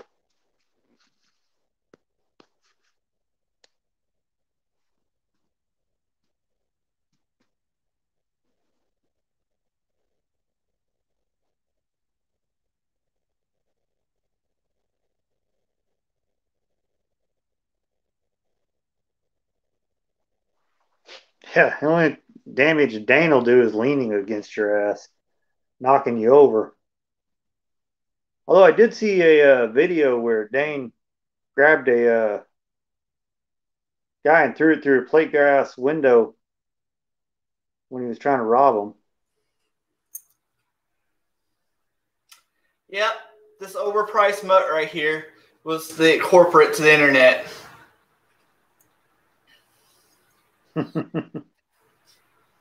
Yeah, don't neglect the dog next time. This dog's spoilt. He's just a pain. Yeah, I can actually see pit bulls and Doberman German Shepherds on the mean list, but Dane, I don't know.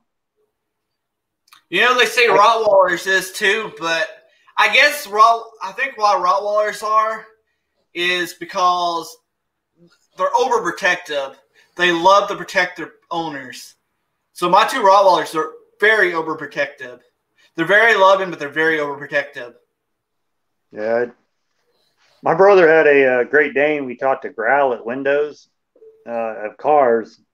They're the size of horses, so people wouldn't get out of the car, and they never seemed to look past the head of the dog to see the tail wagging. But that's about as aggressive as the dog got. Yeah. We got Rottweilers when I first started out in the small engine trade. we had people coming back here and stealing parts off customers' mowers. So we got Rottweilers, and after we got Rottweilers, we ain't never had nobody mess around no more. I just like the way that pit bulls look like they're smiling. And Yeah. I've always wanted one. I've never actually, of all the places I've been to pick up mowers and stuff, I've never had a aggressive pit bull where you couldn't tell it was going to be aggressive. Yeah. Because they seem to be smiling if they're good, happy dogs. So I've just always liked the fact that you can tell if it's mean. Exactly, BW. It's a lot how you treat your dog. That's how you get the... Yeah, everything's on how you treat the dog, but the only thing I can't seem to train that well is a cat. Right.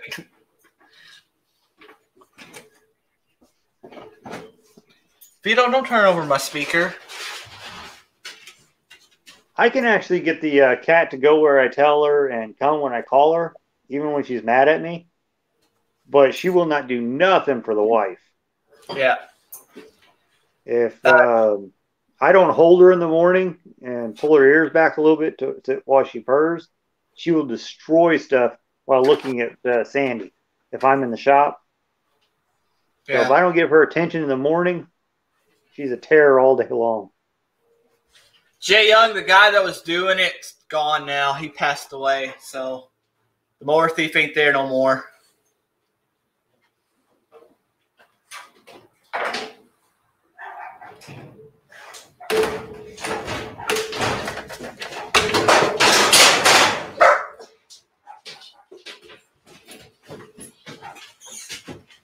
Loki.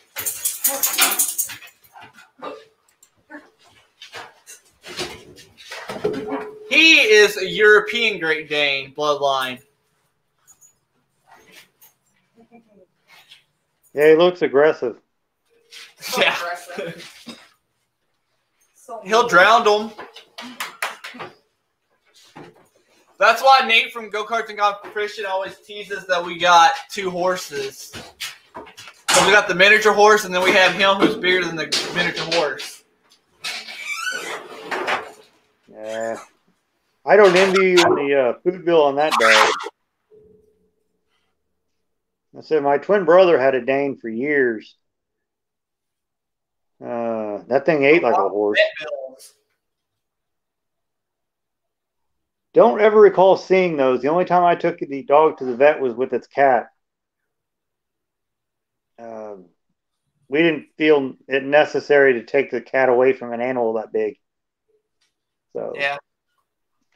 While my brother hated cats, the dog loved the cat, and you don't tell a dog that's that big anything. Right.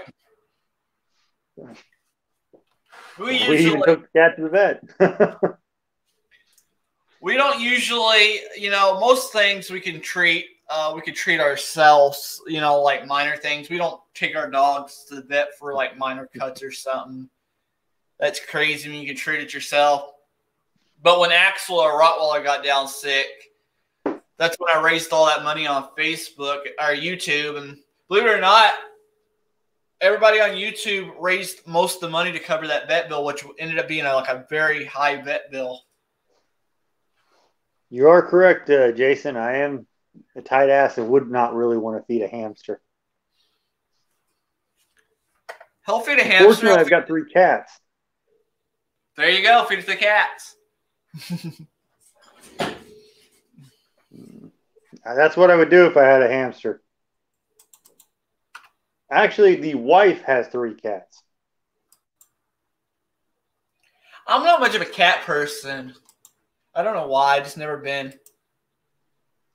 They've grown on me because the one is a mouser, and we have a grain bin across the street, or used to. So we always had a mouse problem. Yeah. And I mean, I like not cats anymore. outside, but I don't like them in the house. I'm not a cat in the house kind of person. Again, really, they've grown on me. I really wasn't a cat person when I moved here, but the one has or 2 of them have grown on me. Yeah, the wife got the cats. I just dealt with them. And before that, my brother's dog had a cat when I was living with him for a while.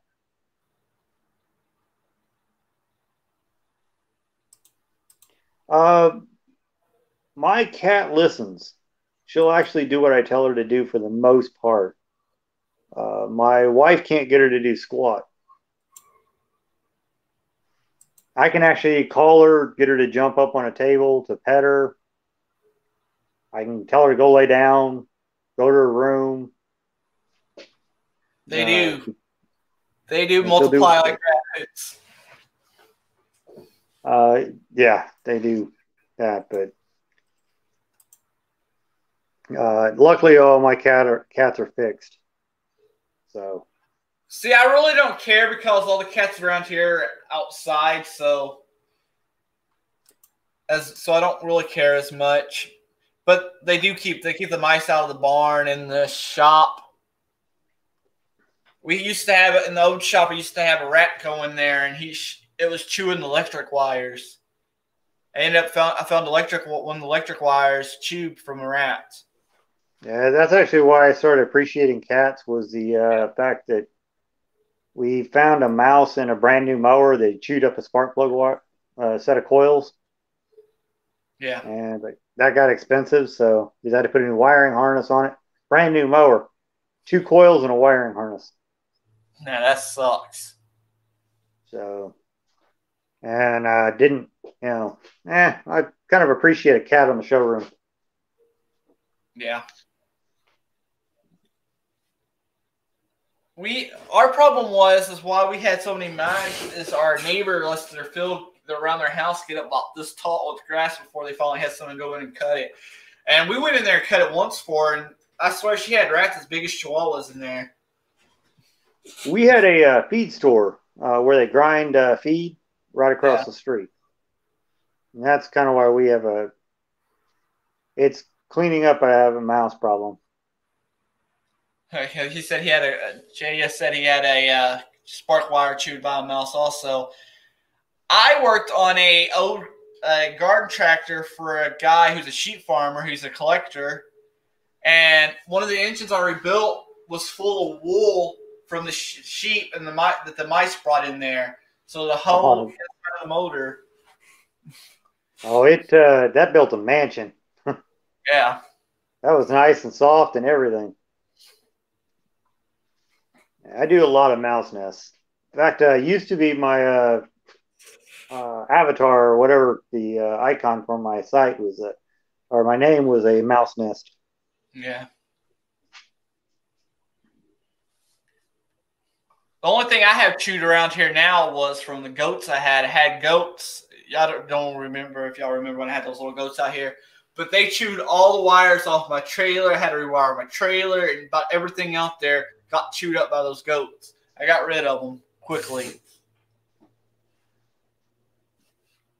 I don't blame you. I would have shot them.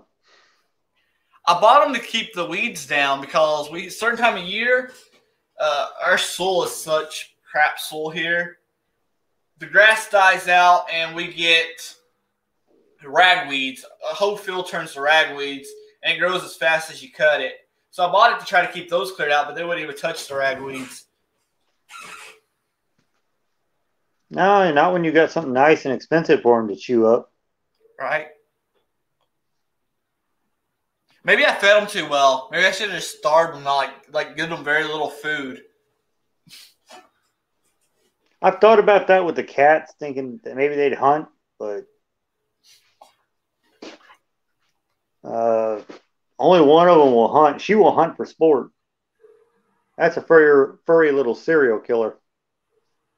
When I get done pissing her off in the morning, she'll go kill anything. If it's smaller than her, I don't care if it's a fly, and it takes her all day to kill it, she will kill it. Do you got any that'll bring it back to you like a gift? We had one of our cats do that. No, but as I said, she will. One of my hobbies is pissing her off. She's my favorite cat, but she's just fun to piss off. You can see how mad she gets. Yeah. And as soon as she gets mad enough, she'll leave and go find something smaller than her. And kill it. Normally it's a fly or something, but she will hunt it all day long. And I've never seen where she didn't get it before the end of the day. That's a determined little serial killer. Yeah. Yeah, Jay Young, if I it had moves, she'll kill it. up the road one time. They was all the way up there. They got out and we're living on a busy 4-lane road by an airport, and they was all the way up the road. And that's a cat we let roam the showroom floor because I can tell her to go to the room or her room. She'll go to the office and lay down. If a customer comes in and is annoyed by the cat. Yeah. And so she's kind of cool. We let her roam the floor for the most part. Because around here, most people have cats. We've always had outdoor cats. We've had a few indoors, but they never usually last indoors. Most of the cats we had always loved to be outside anyway. We tried bringing them inside. They just wanted to be outside hunting and feeding cats. This one was starving to death. She came in the shop. We thought she was a kitten. I took her to the vet. She's really tiny. But I took her to the vet and was holding her upside down, rubbing her head next to a pit bull. The vet comes in and says, you really shouldn't do that to a feral cat. Saying she'd tear my ass up. And found out she was a couple years old and feral. My mom got one of those fluffy cats from these people one time, one of those, super shaggy cats. We brought it home. That cat went psycho and started attacking everybody. I had to put welding gloves on and catch it and put it in a cage. We ended up having to take it back to the people we got it from because it only wanted them. That thing went psycho attacking. Oh, the cat that I like that I named Honda, she's to a certain extent, she's really friendly with if you're bigger than her. But that cat is a psycho. I'm not kidding. I mean, she'll climb a cabinet to leap off to kill a fly. Oh, wow. If it is smaller than her, it dies. I mean, I call her a furry little serial killer because it's almost like it's a goal to kill something. And she's fed well. She's got food out in front of her all day long.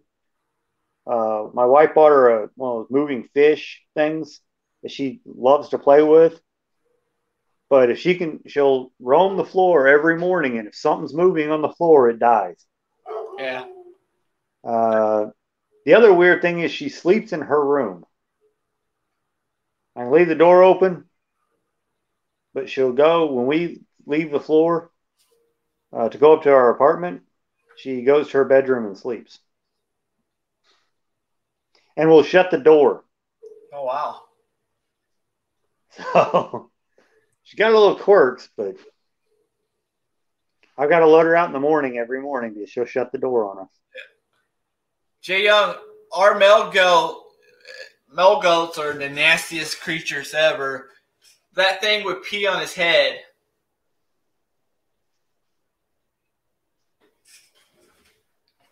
Yeah, your dog is rotten. That dog.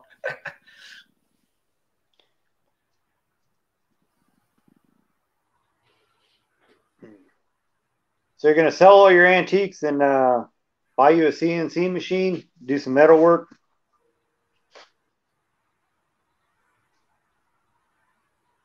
I actually think you'll do better with the metal work. I think you would too. There's more money in it. Honestly. If I had a bigger shop, I would. I mean, I do like trailers and stuff already, but I wish I had the room for like a CNC machine and stuff. I definitely do metal work. That's what I'm really thinking. Or hoping we'll do is switch into more metal work. I'm hoping the CNC machine's done by the end of next week.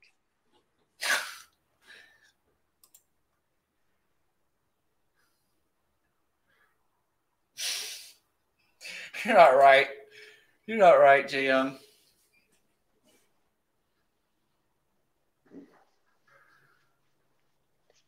I should have the rest of my brackets because I had another guy where I took them over and he machined them so that they slide in to the motors right.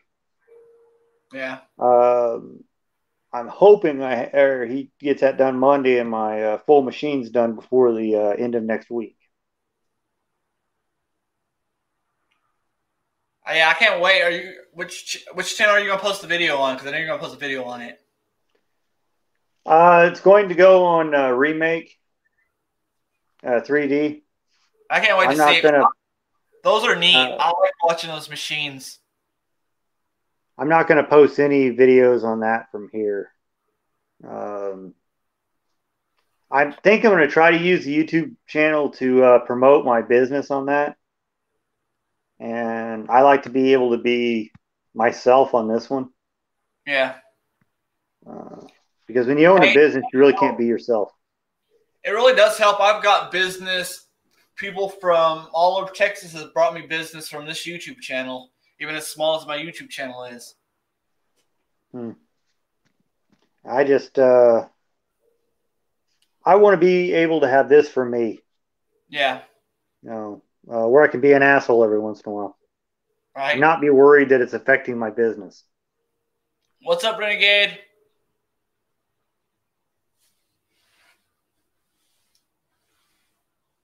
Yeah, CNC machine would be cool. I even like my little hand. I used my plasma cutter just the other day, my little cheap one, to cut out. I made a motor mount for the little four-wheeler my nieces and nephews have. That old Chinese one was just junk. It just kept breaking past the weld. So I just took a piece of angle iron and just cut out a whole new one and welded it in. Let's see them break that one. I've got to improve on my welding because I'm kind of a shitty welder. My welds are decent if I can see. My issue with my welds is I bought this cheap Harbor Freight mask and I can't see. And that's what hurt. That Harbor Freight mask is hanging on my wall. That is trash. I flash burned myself. Sadly, I bought a Tack Life mask that didn't cost any more from Amazon, and that one's fine. Yeah. Yeah, this one, it does feel like when I weld for a long time, my eyes ain't hurting from flash burn, but I can't focus my eyes. Yeah, they are getting hurt from flash burn. Yeah. You're just not getting total burn. Yeah. It's like I can't focus my eyes. My eyes is like... Change your mask. I'm telling you. Don't use a Harbor Freight mask. My problem is I've cheated all my life on welding. So I really need to just practice. I've got a nice welder. I've got a Miller and a Lincoln set up. Oh, I could weld nuts before I bought my Lincoln. I had a junk Harbor Freight welder, and people get mad when I say this, but if you want to learn to weld, save up and buy a decent machine. It makes life a lot easier. I don't recommend starting out with one of those cheap ones. It's worth saving your money and buying a decent machine. It improved my welding a lot. Typically with a tool, I mean, I'm not a Snap-on guy by any means, but most of the time on a precision tool, you're better off buying a better stuff. You're not going to Harbor Freight. You know, I kind of want to try one of those just to see how it is, just because they're cheap. I kind of want to buy one of those cheap Yes welders just to play with it. Yeah, I'm too cheap. I've got the Miller-Matic squirt gun, and a Lincoln Tombstone, and a Miller DC welder. I do not have a TIG welder. See, this is the one I want to try from Yes Welder. It is a multi-process welder, which are usually really, really pricey, for $300. And it actually has decent reviews, so I kind of want to try it myself. Hey, Renegade and Mud. I don't know. Anything I found that's like a precision instrument, it just from Harbor Freight is not done well. Yeah, no, I haven't been able. I started out. I tried starting out with that. I had one, but I switched to my buddy had this one. It was not that old. He was getting married. He needed some money for a wedding ring. I give him $300 for the Lincoln welder. It's a 140, and it's made me a lot of money. So it's made me way more than the $300 I paid for it. So that 140, that'd be a squirt gun too, wouldn't it? Yeah. And right now I only run flux core in it because I do a lot of trailers outside with it. So I take it outside a lot. So I'm only running flux core in it right now. I got the gas. I've got the gas setup. I got a 120 for my basically industrial glue gun. Is what some of my mechanic one calls it. Yeah. See, Renegade, it might be okay for someone that already knows what they're doing to go with one of those cheap ones and be okay. But starting out, not knowing what you're doing, you pretty much need a decent welder to learn real good. I mean, my very first welder was a cheap stick welder, and I could stick weld pretty decent. See, I think that some people can use anything. It might work for you, just doesn't work for others. Yeah. I didn't pay really. In fact, I don't think I paid for any of my welders. Yeah, I didn't pay anything for any of my welders. I took those in on trades. So I've never used a Harbor Freight welder. Yeah, I had one once for a couple months, got rid of it because, I could sometimes put a pretty bead, but I could never get it hot enough for the metal I was welding. I never could get it hot enough. It's still set too tall. I could see that where basically it wasn't enough machine for what you were doing, but if you bought enough machine at Harbor Freight, I bet it would do it. Probably. Because I weld mostly, usually I weld 1/8 and 1/4 inch. I weld a lot of 1/4 inch too. And I typically go 10 gauge. I'm not sure if that's what that is. Probably just over 1/8 on that one. And I use my squirt gun. Anything bigger than that, I use a stick. I cannot master, maybe it's because I'm welding flux, I cannot master doing like thin metal with that welder. I've tried. Like the cheap residential sticks, if I have to do like a small patch, you know how thin the metal is on those stamp decks? Mm-hmm. I'm not very good at filling it in with that welder. I don't think anybody really ever is. I mean, from what I understand, it takes a good welder to do the decks. Yeah. Of a lawnmower. I mean, fabricated decks are easy, but they're thicker metal. Well, I'm talking about the stamp junk ones where they're paper thin. Most people, when they do weld it breaks right after the weld. Yeah. I usually have to weld. I was welding hangers, and I don't weld the hangers no more.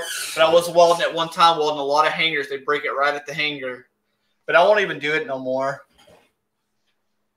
Again, they'll pay you $5, and by the time you deal with it, if you were to do it right, you can't make any money at it. I did recently fix a Gravely that the welds on the steering, what are we calling them, steering yokes or whatever, they were starting to break at the seam, the weld seam. It was, it wasn't a super new one, but I had to re-weld that in for a customer. I ended up putting some more still on the bottom of it and making it more stronger. Yeah, basically didn't get good penetration. Yeah. That, and it was probably hitting curbs. And I know that people do that. They'll go up to a curb and try to jump a curb with their mower. Yeah. If it broke right at the weld where it peeled off like it wasn't there, it wasn't good penetration. I suck at welding though. We had a fabricating guy that used to come in our shop and he always did my welding. And now he doesn't, so I have to weld. Yeah. I had to weld up one repair was a Toro commercial, one of the commercial Toros, the arm for the lifting of the floating deck broke, and I had to weld that back. I've seen that a few times on different ones, but I ended up welding in some flat stock and making it stronger because it seems like a lot of honestly, if I had like you're getting a CNC machine, could recreate that part and just cut out the old lift arm and just weld in a new one, and it would probably have been 10 times better. And that's one of the things we're looking at is making some parts, but yeah, mainly I bet she's going to sell signs, unfortunately. Probably. Hey, but that's how you get good, is making simple stuff like signs. Once you get that down, then you could probably make anything. Yeah, I suspect that's what we're pretty much going to do, unfortunately. I'd like to make fixtures and tool holders and stuff like that. But I know the reality is going to be we're going to be doing signs. Well, maybe you could start out at signs to get good at it, and then maybe later on you can move on to the more tougher stuff. Well, the signs where the money's at right now. That's where the customers are. The tougher stuff isn't the problem. I'm actually going to buy a vendor, and the CAD stuff's not an issue. It's just literally the fact that I actually think there's more customers for signs. Yeah. I may get into some bracketry. There's a ultralight company out here that I'm talking to about building some brackets for them. I may get some of that, but the money's in signs. I can go to shows and make $10,000 in a day around here. Some of those fixtures, though, is where it'd be handy to have a finger break. The bend once you get them cut. That's on the docket to make because I was going to buy one of those swag off-road ones. Yeah, the problem is it won't fit my press. I know a guy who built his out of using 1/4-inch angle iron, and it worked for him. I'm probably going to buy some like 1-inch stock and just take it on the mill and set an angle on the vise and just go across it, cutting the teeth on it, and then just basically make one. Yeah.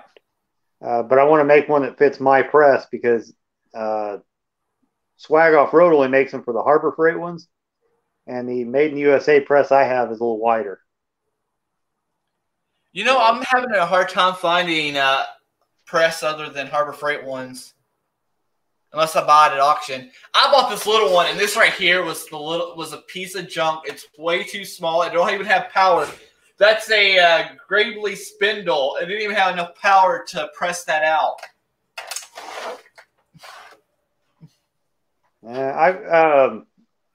My father bought mine from Briggs back when they were selling equipment. I honestly don't know much about it. Yeah. I know it's at least 15 years old. My problem is I don't know where. I'm starting to run out of room in this shop. Like, my welding table goes over there. It's outside right now because I was using the plasma cutter. But I'm running out of room in the shop to kind of put stuff in. I mean, I probably could put it in the barn and just go up there to the barn when I need it because I probably don't need it as often. A press that you really don't need every day, but when you need it, you need it. Yeah. I don't understand how I got mine was my father had 2 of them. What he needed 2 of them for, I honestly don't know. Yeah. But he had one in each garage, and then when separated, he just sent one with me. So I have no idea what he paid for it. Nothing. He gave me that. I mostly use one for mower spindles, like the commercial, like the residential ones. I'll just replace. But some of these commercial ones are very expensive. So if I can get away with just replacing bearings or something in them, that's what I do. But this one ain't cutting it. That's what I use it for, but you just still don't do it. Most of the time when I see a spindle, it's trashed. Yeah. So I still don't use it every day. The primary use is tires. Yeah. This one was just seized. The bearings were seized up. The rest of it looked good, but ended up he had to buy it local because he needed it quickly. And that mower shop, they ripped him off. It was $200 for that one spindle on a Gravely. I don't know if that's the price, but if he could have waited a couple days, he could have got it. He could have even got it from Parts Tree, which is just in Austin. If you ordered it from there, they're a little pricey, but it was cheaper than that. He could have got it probably next day from Parts Tree because they're in Austin. Parts Tree was cheaper? Yeah, and they're high usually. Yeah. It must have been an aftermarket from Parts Tree and OEM from the dealer, I hope. Yeah, hopefully.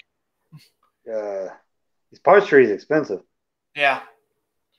I usually only use them for stuff that I need really, really quickly because they're just in Austin. And I have one customer who has a big landscape company, and if he needs parts really bad for a mower to get it back on the road, he'll drive down to Austin to the Parts Tree place and pick it up directly from there. Because we're about a half hour from Austin. Maybe a little more. I never had good luck with Parts Tree, so I used to only use them for like looking up the part number and then going elsewhere online and finding it cheaper. Yeah, one time they had decent lookups. Now I'm finding more and more wrong with their site. Yeah, it's getting harder anymore. But I use the OEM ones mainly anymore. Yeah, and Jack's actually is pretty decent for looking up. Yeah. But again, he's not that great about what you do is you order from him, it's 2 weeks to 3 weeks, something like that. So I try to avoid those and stick with OEM parts. I think the cylinder head and parts that this guy ordered, because if it's high dollar parts, they either have to pay me or I'll give them the part list and make them order it. I think he said he ordered it from Parts Tree. Parts Tree's a distributor, but they're just pain in the ass to deal with. It got lost in the mail, so it took like 2 weeks to get here. Yeah, but they were trying to shut the mail system down. It was recently. Yeah. I got the parts in like a few days ago. Yeah, around here, you couldn't get mail from one town to the next without it taking 3 days. They pulled all the sorting machines out. Honestly, I don't know why I didn't do it, and if I looked hard, I could have these guides are removable. I could probably found new guides and just replace the guides. My machine shop guy said he could have even made the guides for this.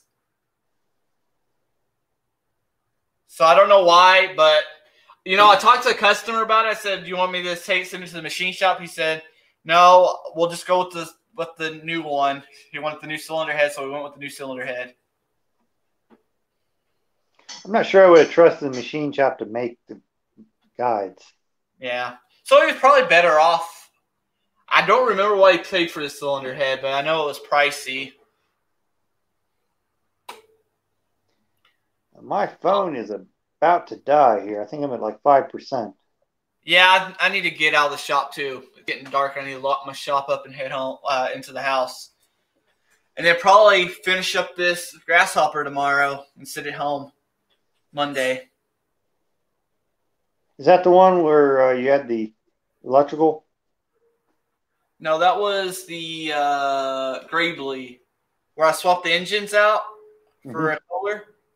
Yeah, that was the Gravely. That was the Gravely. Actually, that what you and Ed was talking about actually worked. That actually fixed the problem right away. and he's had no more issues out of it. Yeah. There's a thing for experience. Yeah, I've never seen that issue, but of course, I've never did a motor swap from a from a Kawasaki to a Kohler. Usually, I see people wanting to do it the opposite way, but It has nothing to do with that. You'll actually see it from time to time. Yeah. On mowers. Well, the Kohler Confidant was like, I think he paid new for that engine like $600. He got it on sale or something online. From that engine, I think that company in Indiana that does those diesel engines online sells them, that Carroll Steam or whatever. Not sure on that one. It came with the shroud all broken up, but it was covered all in warranty. It still had warranty and everything on it. It's a brand new engine. They cover the shroud under warranty? Well, they paid the company that shipped the engine, sent him the parts for the new one. Sounds like Small Engine Warehouse. I'm pretty sure the paper said Carroll Steam. Or Carl Steam, whatever. They used to sell those little air-cooled diesel engines on eBay back in the day. Oh, yeah. Technically Roy Pageant. That dude's a snake. Yeah. He's, yeah. He'll actually tell you have to go to a dealer to get him serviced or repaired sometimes. And the dealers can't cover that under warranty. You can't cover shipping damage. This engine actually, after about less than 100 hours, ended up needing a rebuild. One of the rings went, the one side, the rings were shot, which I was surprised.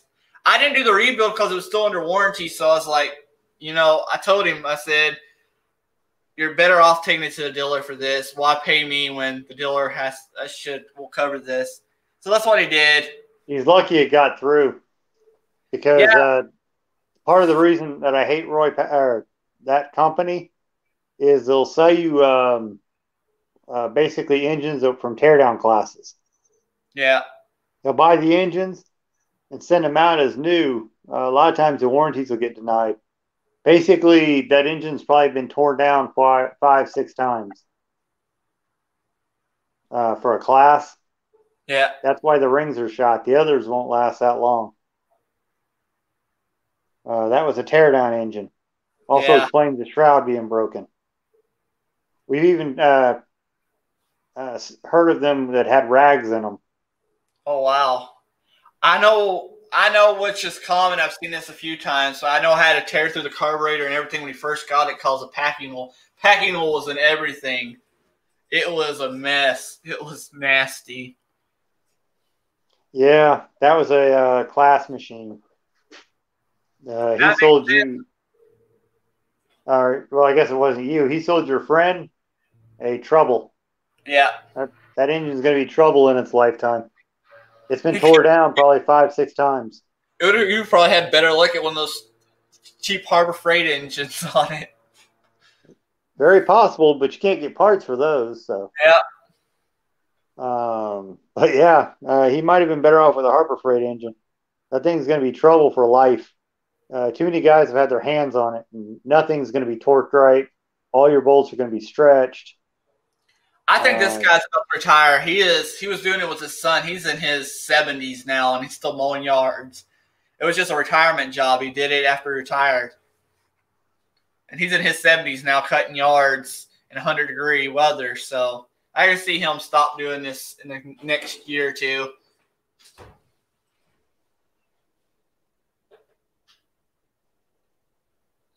CNC Distributing. I'm not sure who that is on CNC Distributing.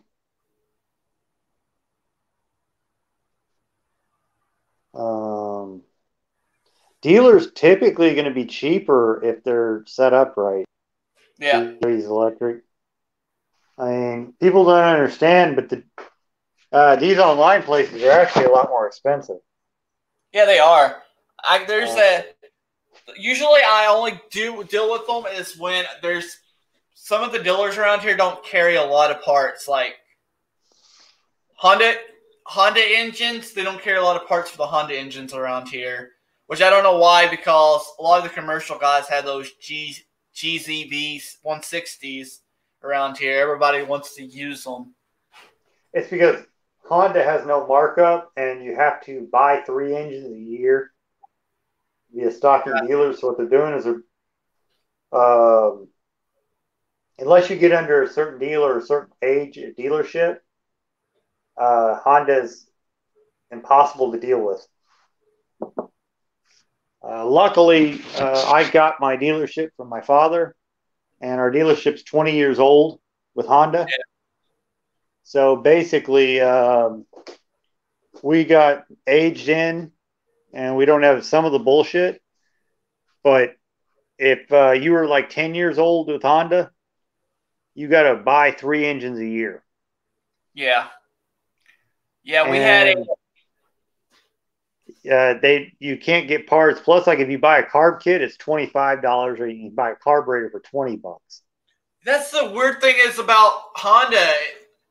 That's why most people don't rebuild Honda carburetors. I'll rebuild. I like to rebuild carburetors. I don't mind rebuilding carburetors.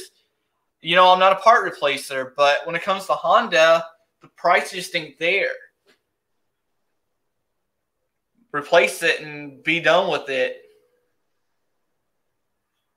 I can tell you if they're in Fort Wayne and South Bend, they're not a true distributor because I would know about them. That used to be one of my territories. They're just distributor. They're just calling themselves distributing. So they're probably like drop shippers, which means they order the part from the distributors and ships it straight to you. Well, like my other company is named All Outdoor Distributors, and it basically is just me. Yeah. Distributor is just a term. But typically, like my All Outdoor Distributors company is higher than what my dealership is. But we sell more because it's a female-owned business and it says distributor. Right. So people will buy from there and not buy from my other company, which is really stupid, but hey, money's money. And I've kind of starting to be under the impression that fool's money will soon be parted. Right. Yeah. I guess I better end this here. Yeah, I've only got 2%, so I will see you later. I appreciate you coming in. Everybody, I'm going to get off of here. Thanks, everybody, for coming. We'll be back. Oh, wait. Next Saturday is Tool Talk Saturday. I need to check with Neil and Chris. Next Saturday will be Tool Talk Saturday, and it'll be 8:30 Central Time, and we'll be here talking tools. Anyway, guys, thanks, everybody, for coming out. If you haven't already, check out the new Color Command video I did. I put a lot of work into it.